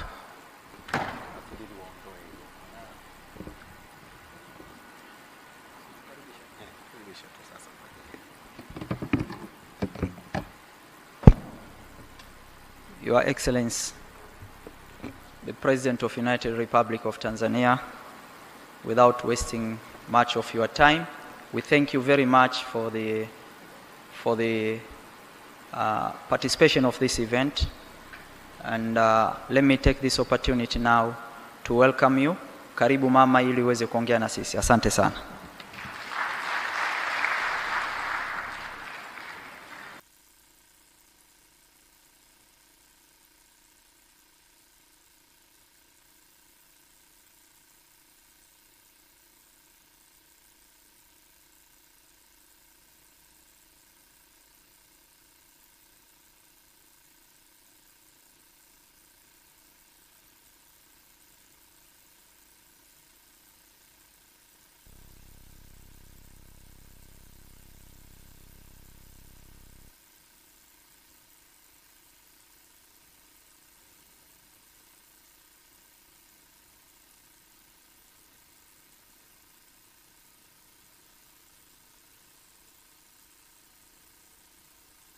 Mstaafu Mizengo Pinda na mwenyekiti wa Baraza la Kilimo la Tanzania, Mheshimiwa Spika wa Jamhuri ya Muungano wa Tanzania Dr. Tulia Ackson na Rais wa Mabunge Duniani, waheshimiwa wawakilishi wa wakuu wa nchi na serikali mliopo nasi, Mheshimiwa Prosper Dodiko, Waziri wa Kilimo wa Jamhuri ya Burundi na mwenyekiti wa shirika la kahawa la Afrika, Inter-African Coffee Organization, AYACO, Mheshimiwa Hussein Mohamed Bashe, Waziri wa Kilimo wa Jamhuri ya Muungano wa Tanzania, na waheshimiwa mawaziri wote toka G25 mlioko hapa, Balozi Solomon Rutega, Katibu Mkuu wa shirika la kahawa la Afrika na ujumbe uliofuatana nao, waheshimiwa wabunge wote mliopo hapa, makatibu wakuu, mkuu wa mkoa wa Dar es Salaam na wakuu wa mikoa inayozalisha kahawa hapa Tanzania mliopo nasi hapa, mabalozi na wawakilishi wa mashirika ya kimataifa, wawakilishi wa wakulima na wanaushirika wa kahawa mliopo nasi, wadau wote wa kahawa mliopo, ndugu waandishi wa habari, nataka nitambue itifaki yote iliyotambulishwa hapa, mabibi na mabwana. Nadhani ni mchana sasa, habari za mchana au bado ni asubuhi? Waheshimiwa viongozi, nafurahi sana kuwakaribisha nchini Tanzania kwa ajili ya mkutano huu wa tatu wa nchi 25 za wazalishaji wa kahawa barani Afrika, yani G25 African Coffee Summit. Nawashukuru sana kwa kuitikia mwaliko wetu kushiriki mkutano huu muhimu. Karibuni sana.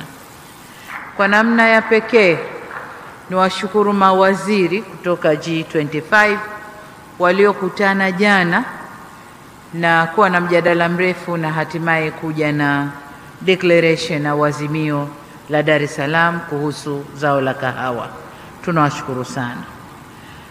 Mabibi na mabwana, kusema ukweli, kahawa ni tamu sana na ni kinywaji ambacho kinatuliza akili. Kwa wale wanywaji wa kahawa kama mimi, asubuhi ukiamka kama ukupata kikombe, hujajisikia bado kama umeamka. Kwa hiyo ngoja nianze nacho kidogo.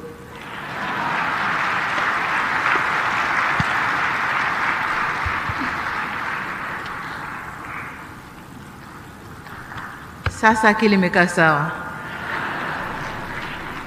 Lakini niseme kwamba takwimu zote zinaonesha kwamba kila siku watu wanakunywa vikombe vya kahawa takriban bilioni 3 dunia nzima.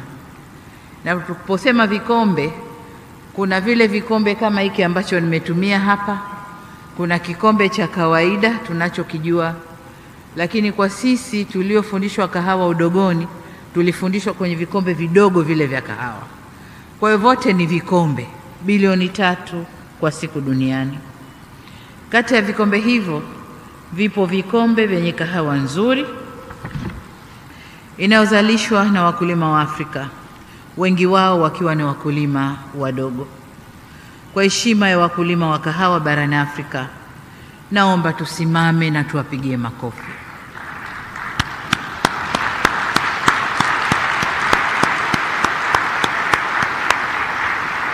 Asanteni sana. Tukae. Hii ni ishara ya kuwashukuru. Tunawashukuru kwa jasho lao linaloleta tabasamu kote duniani kupitia kinywaji hiki kizuri cha kahawa. Asanteni sana wakulima wa kahawa barani Afrika. Ndugu zangu, licha ya changamoto mbalimbali zinazokabili zao hili la kahawa, lakini uhitaji wake mkubwa duniani ni fursa kubwa sana kwa bara hili ambako zao hili limegunduliwa. Nilikuwa namsikiliza naibu waziri mkuu wa Ethiopia na historia ya kugundulika kwa zao la kahawa. Alituambia mbuzi ndo alianza kula hayo matunda na yakamchangamsha akawa anarukaruka kama amewin lottery. Nikasema kwa hiyo sote tumekuwa mbuzi sasa. Lakini tumshukuru yule mbuzi kwa kutugundulia kinywaji hiki kizuri. Kabla sijaingia hapa, niliingia kwenye maonyesho na nikaona kahawa inavyozalishwa, inavyoongezwa thamani na hadhi ya kahawa yetu barani Afrika sasa hivi ulimwenguni. Na niseme tu kweli kwamba uko nyuma kahawa yetu ilikuwa inakwenda ulimwenguni, inaongezwa thamani, inarudishwa kwetu, tunanunua ghali. Mpaka sasa hivi hali iko hivyo. Lakini nilichokiona kwenye maonyesho, sasa tunakwenda kushindana kwenye uzalishaji na uongezaji wa thamani, value addition ya kahawa ndani ya bara la Afrika. Nimekuta vijana wametengeneza kahawa just like tunayokunywa, ukiwa Ujerumani, ukiwa Uingereza, ukiwa wapi. Pamoja na zile nakshi ya jua kikombe zile, vijana wetu wa Kitanzania wanatengeza pale nje. Lakini kubwa zaidi, wamekuja mpaka na vile unavyoweka kwenye mashine, unakamua unapata cappuccino, viko pale nje. Kwa hiyo tumefikia mbali ndani ya Afrika. Vijana wetu sasa wanatuonesha njia, na sisi hatuna budi kuwapa nguvu na kuwapa ushirikiano wote ili waweze kuendeleza zao la kahawa. Lakini niseme pia kwamba mwezi Septemba mwaka jana nilifanya ziara mkoani Ruvuma, kusini mwa Tanzania. Nikiwa huko nilitembelea shamba la kahawa la kampuni ya Aviv, moja kati ya mashamba 50 makubwa zaidi nchini hapa Tanzania. Nikiwa shambani hapo nilishika reki na kushiriki zoezi la kuanika kahawa pamoja na wafanyakazi wa shamba hilo, na wengi wao walikuwa wanawake. Nikajua ile ni ajira ya wanawake, kwa nilikwenda kuwaunga mkono.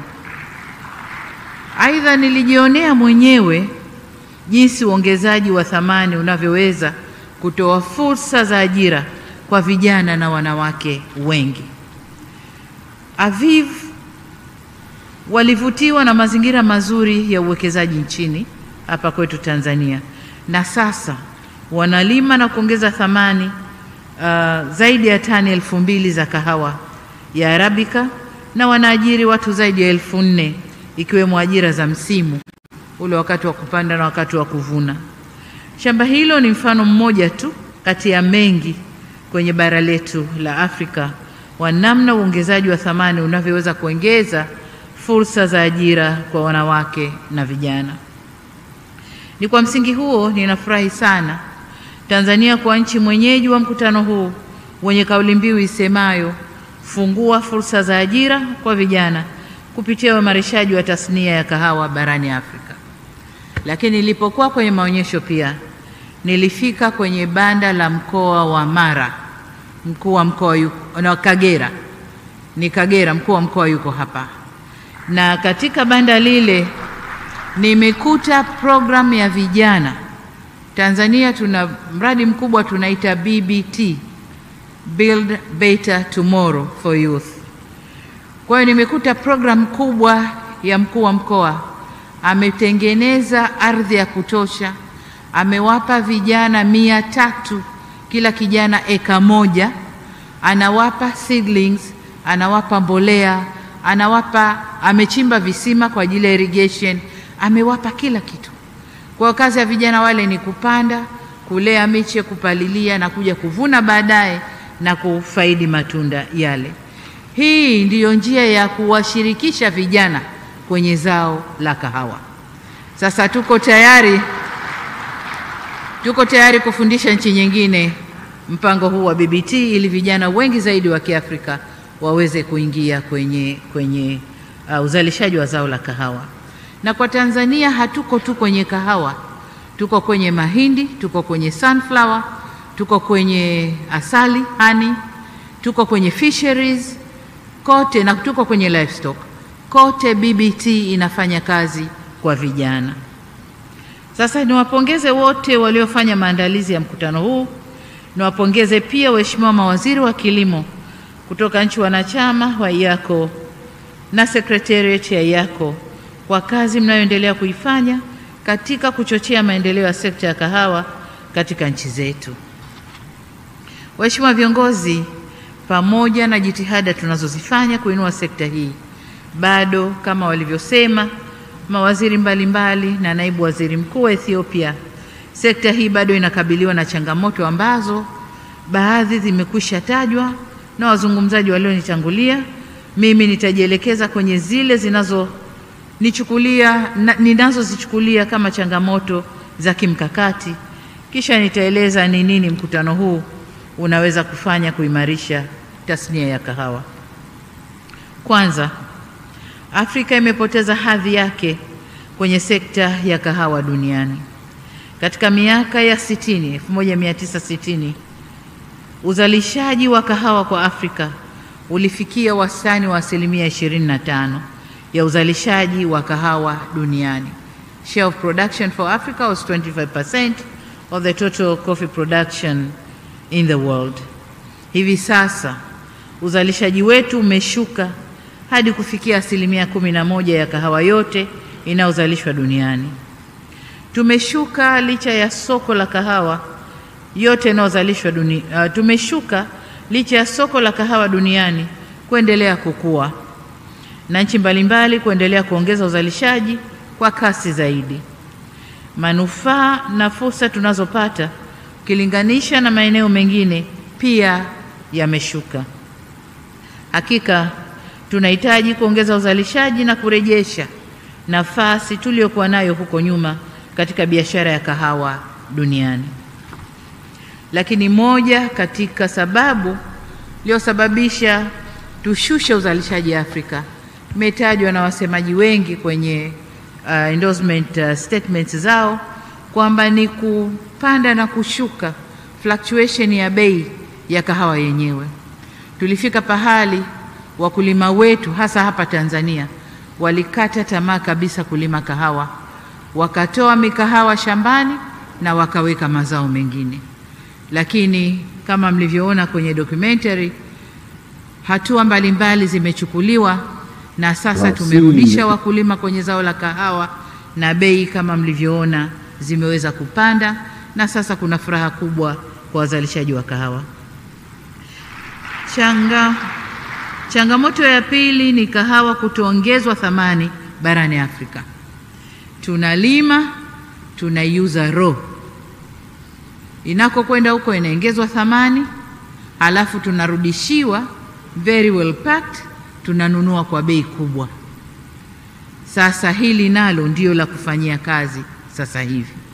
Tumeanza kama nilivyosema kwenye maonyesho, tumeona kuna Tanita Coffee tayari wana ongeza thamani, wanapack vizuri kwenye makopo na wanauza nje.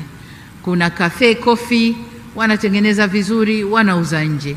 Kuna maeneo kama matatu, kuna Amza na yeye naye anapack vizuri na anauza nje. Kwa hiyo tumeanza, lakini bado serikali zetu zinataka kufanya jitihada kubwa, zinatakiwa kufanya jitihada kubwa kuwapa nguvu wazalishaji na wanaongeza thamani ili wafanye kahawa zinazoshindana ulimwenguni na waweze kuuza nje kwa kiasi kikubwa. Targeti yetu kama Tanzania tumesema ifikapo mwaka 2030 angalau 20 mpaka 25 ya kahawa tunaozalisha tutakuwa tunaifanyia processing hapa ndani. Sasa hii ina athari kubwa hii ya kwamba tunauza raw kahawa nje. Tunasafirisha kazi pia za vijana wetu, kwa sababu tunaowapelekea wanakwenda kuajiri vijana wao, wanapata kazi. Sisi tunabakia tu vijana wetu wanakimbia mashamba, kwa sababu kazi ya kulea mikahawa na kuchuma kahawa, kuianika mpaka ikauke, nayo ni ngumu kabla kupata teknolojia ya kukauchia na kufanyia mambo mengine. Kwa vijana walikuwa wanakimbia mashambani. Sasa hivi tunavyowarudisha, hatuna budi kuweka nguvu na kufanya sekta ya kahawa ikue na tuweze kuwa washindani kule duniani. Nilisema ile ya kupeleka kahawa nje ina athari kubwa, kama alivyotukumbusha mzee wetu Rais Yoweri Museveni wa Uganda kwenye mkutano uliopita wa jukwaa hili uliofanyika Kampala, kwenye mnyororo wa thamani wa kahawa duniani unaokadiriwa kufikia dola za Marekani bilioni 500. Afrika inaambulia 0.5 ya bilioni 500 ya biashara ya kahawa duniani, yani takriban dola za Marekani bilioni 2.5. Kwa maneno mengine, zaidi ya 90% ya mapato yanayotokana na kahawa inayozalishwa katika bara la Afrika inakwenda nje ya bara letu la Afrika. Wazalishaji ni sisi, lakini faida inakwenda kwengine, na sisi tunabakia Afrika kama shamba tu, kwamba kuna watu kule wana shamba lao Afrika, kazi yetu ni kuwalimia, kuwavunia, tuwapelekee wafanye processing alafu waturudishie, kama tunavyofanya kwenye pamba na mazao mengine. Kwa hiyo hii inabidi tuitazame vizuri kama Waafrika na lazima tubadilike. Changamoto hii ni ya kimkakati. Kwa hiyo sioni namna tunaweza kutatuliwa bila maamuzi yetu na jitihada zetu za pamoja kama hivi tunavyofanya. Changamoto ya tatu ni kiwango kidogo cha biashara baina ya nchi za Afrika zenyewe.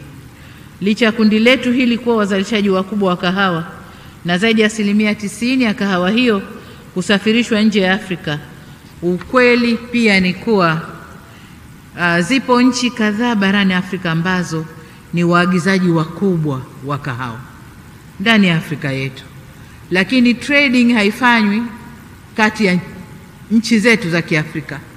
Trading ni kwamba nchi za Afrika tunazalisha, tunapelekea matajiri, wanaongeza thamani, wana process, alafu nchi zetu za Afrika zinaagiza kutoka kule kwa wingi sana. Sasa hapo tumepoteza fursa nzuri sana ya kiuchumi ndani ya bara letu.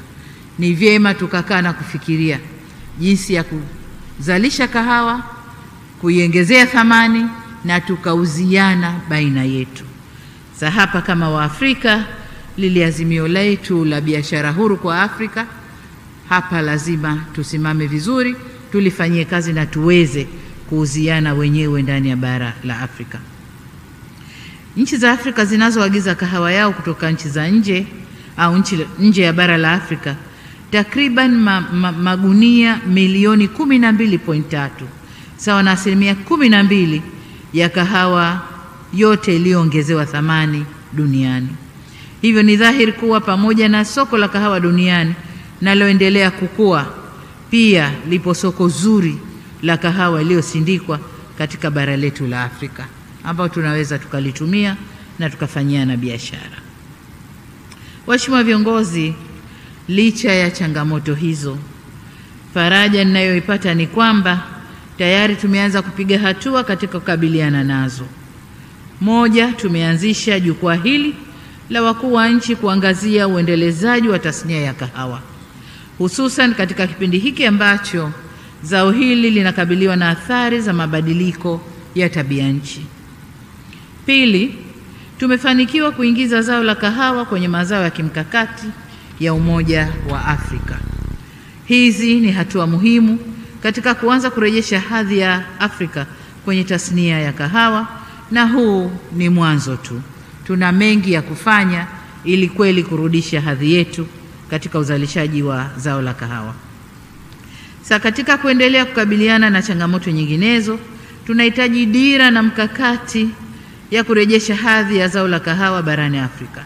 Ninaamini jukwaa hili lililoanzishwa kwa ajili ya kutuwezesha kuunganisha nguvu katika kukabiliana na changamoto zinazotukabili katika sekta ya kahawa barani Afrika ni nyenzo sahihi ya kutufikisha huko tunakotaka kwenda. Ni kwa msingi huo napendekeza tuazimie kuwa ifikapo 2035 nusu ya kahawa inayozalishwa barani Afrika iongezewe thamani hapa hapa Afrika kabla ya kuuzwa ama ndani au nje ya nchi.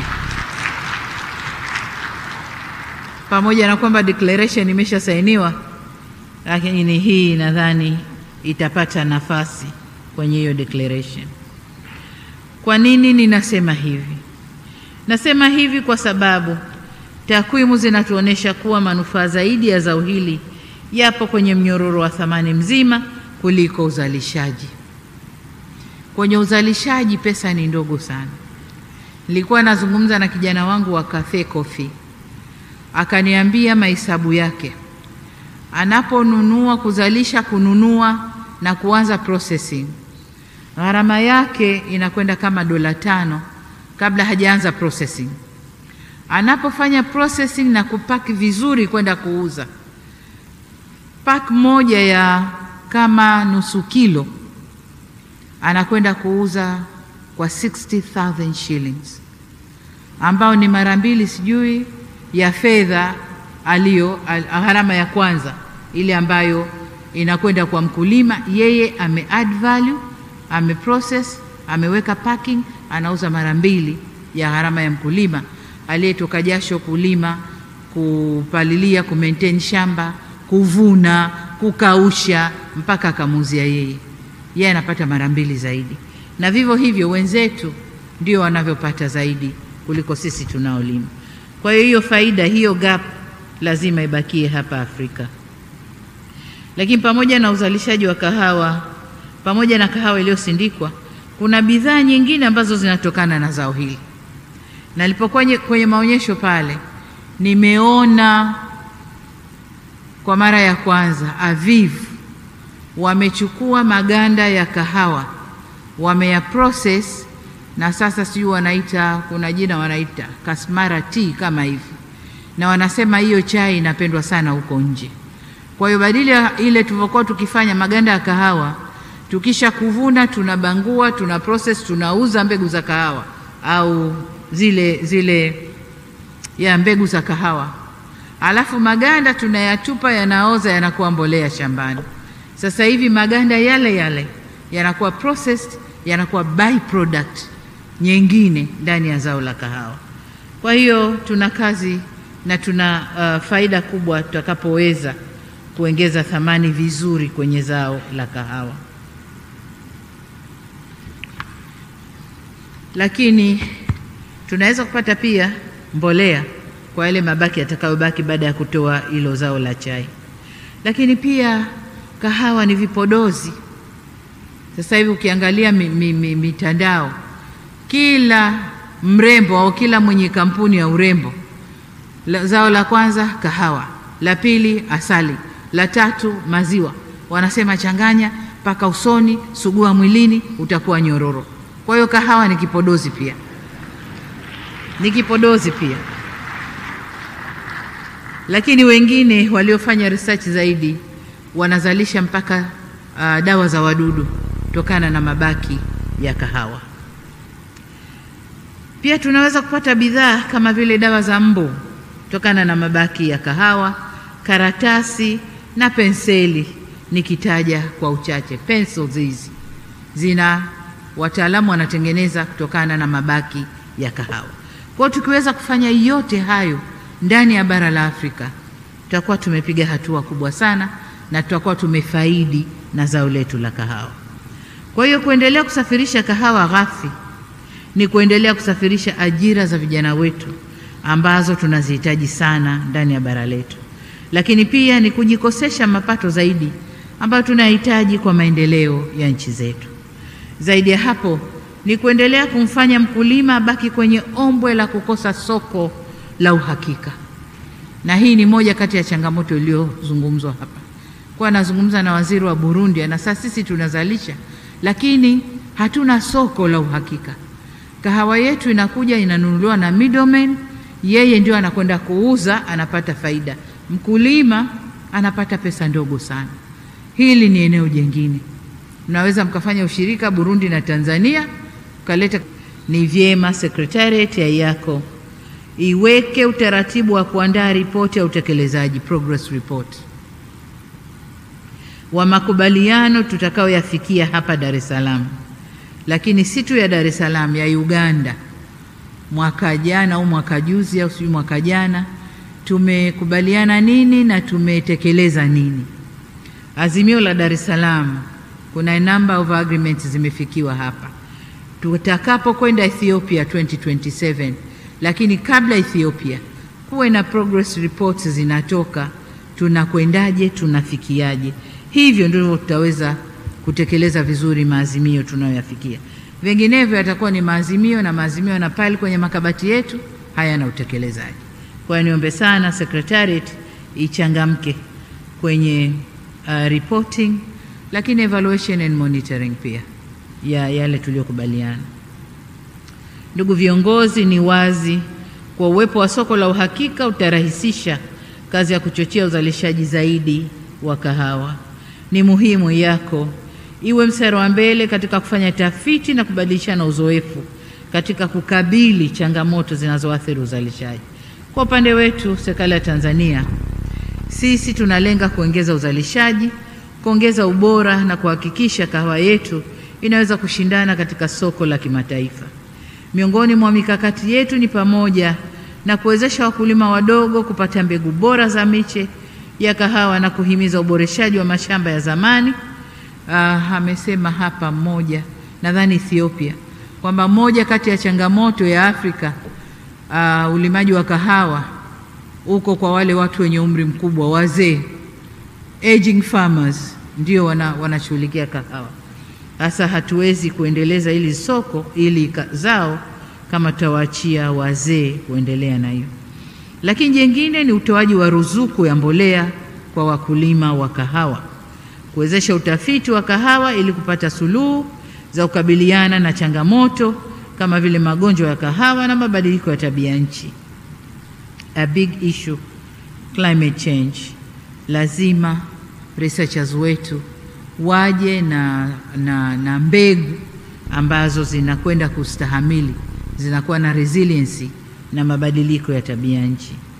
Lakini jingine ni kuimarisha utoaji wa huduma za ugani, extension farmers services, na kuhamisha au kuhamasisha masoko maalum ya kahawa endelevu.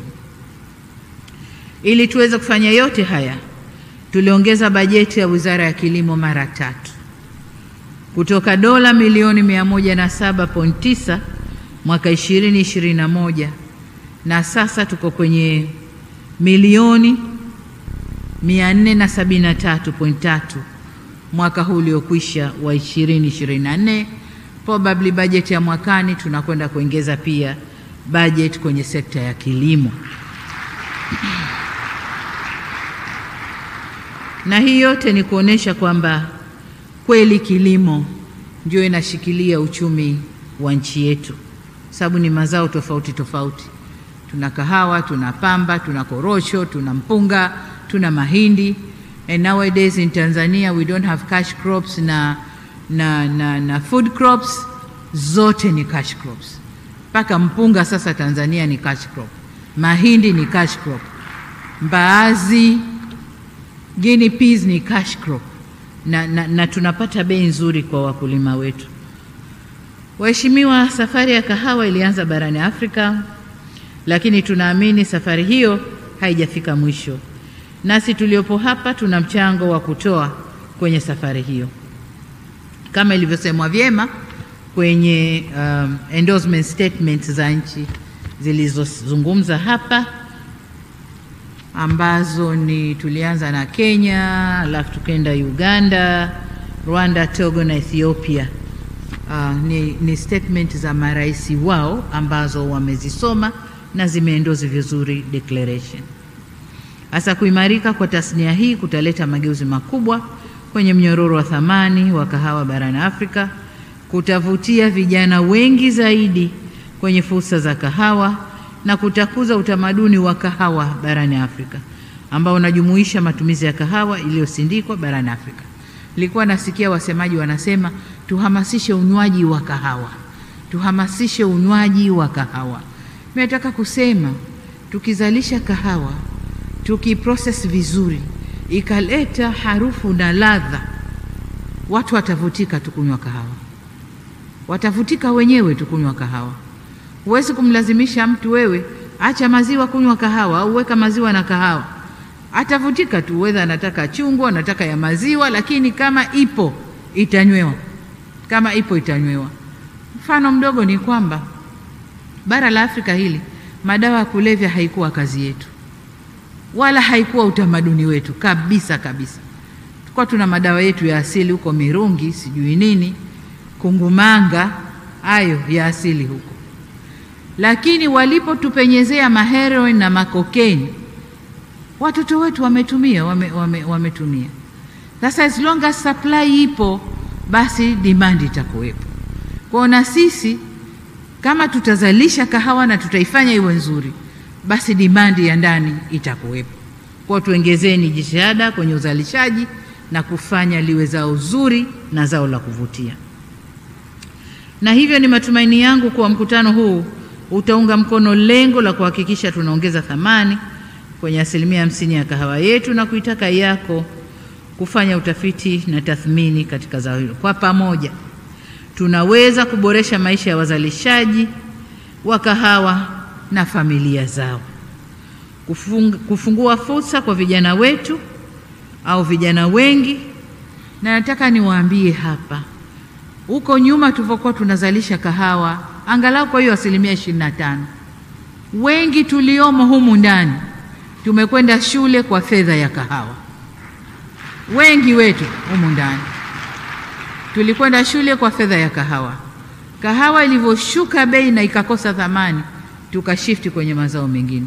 Kwa hiyo tunaweza kuirudishia thamani na vijana wetu wakapata matunda ya zao la kahawa, aidha kwenda shule au kwenye maeneo mengine, na kurejesha pia hadhi yetu kwenye tasnia ya kahawa duniani. Sasa ninapohitimisha kwa mara nyingine tena, niwakaribishe wageni wote waliotoka nje ya Tanzania, niwakaribishe hapa Tanzania. Mpo Dar es Salaam, ni matumaini yangu mmezunguka kwenye vichochoro vya Dar es Salaam, mmeiona Dar es Salaam. Lakini Dar es Salaam peke yake sio Tanzania. Ndio Tanzania kwa sababu watu wa mikoa yote ya Tanzania wako hapa Dar es Salaam. Kwa hiyo Dar es Salaam ndio Tanzania. Lakini kwa sababu mmetumia ticket kuja, na kupata tiketi nyingine kuja huku ni gharama nyingine, tumia wakati huu ambao upo Tanzania. Nenda kachungulie Ngorongoro, ni masaa machache tu hapa Arusha. Lakini Serengeti pia ni masaa machache. Ede unaweza kwenda ukaona na kurudi. Lakini unaweza kucross kwenda Zanzibar ukaiona Zanzibar. Ni masaa 1.5 kwa boti, 30 minutes kwa ndege. Nenda kaone Zanzibar na urudi, ili ukirudi useme nilikwenda Tanzania. Bila kuona hayo mambo bado hujafika Tanzania.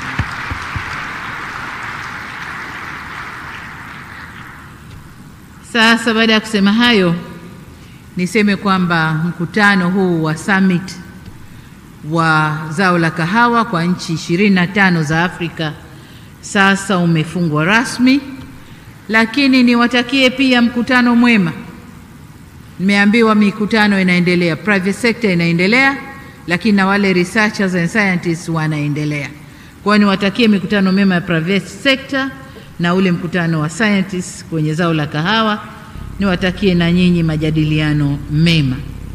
Baada ya kusema hayo, niwatakie pia Ethiopia matayarisho mema ya mkutano wa 4 wa G25 wa zao la kahawa. Baada ya kusema hayo, nimwombe Mwenyezi Mungu aibariki Afrika yetu, Mwenyezi Mungu aibariki Tanzania, na asanteni sana kwa kunisikiliza. Asanteni sana.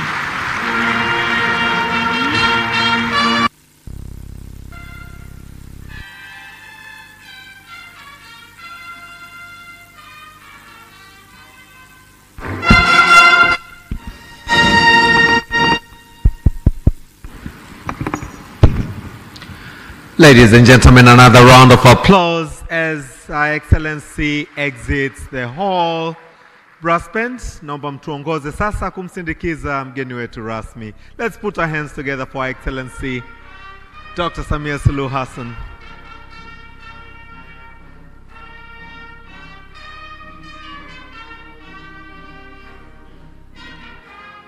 Kindly let's take our seats. Let's take our seats.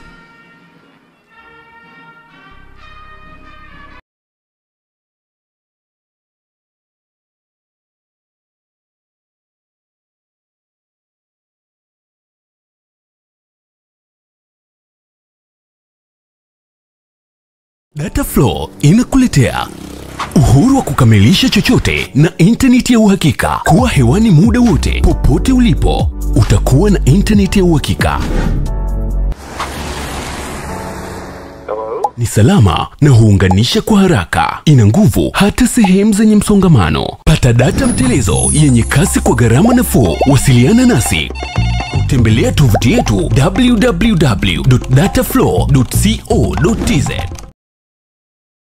Baada ya muda mrefu, mwaka huu 2025, Global TV imekuja kivingine kabisa. Tumekuandalia bonge moja la bonanza, ni Sinza Bodaboda Cup, na tunasemaje, ni mtanange wa aina yake. Madereva bodaboda wanaoshabikia Simba na Yanga watakutana katika derby ya moto kuonyeshana uwezo wao uwanjani. Mahali ni viwanja vya Sinza Masjid Club. Ni tarehe 28 Februari mwaka 2025. Mshindi atajinyakulia kombe la heshima na mbuzi wawili kwa ajili ya sherehe ya kufungua mwezi wa wapendanao, yani Valentine Day. Hakikisha hukosi kushuhudia burudani hii ya kipekee, na wote mnakaribishwa.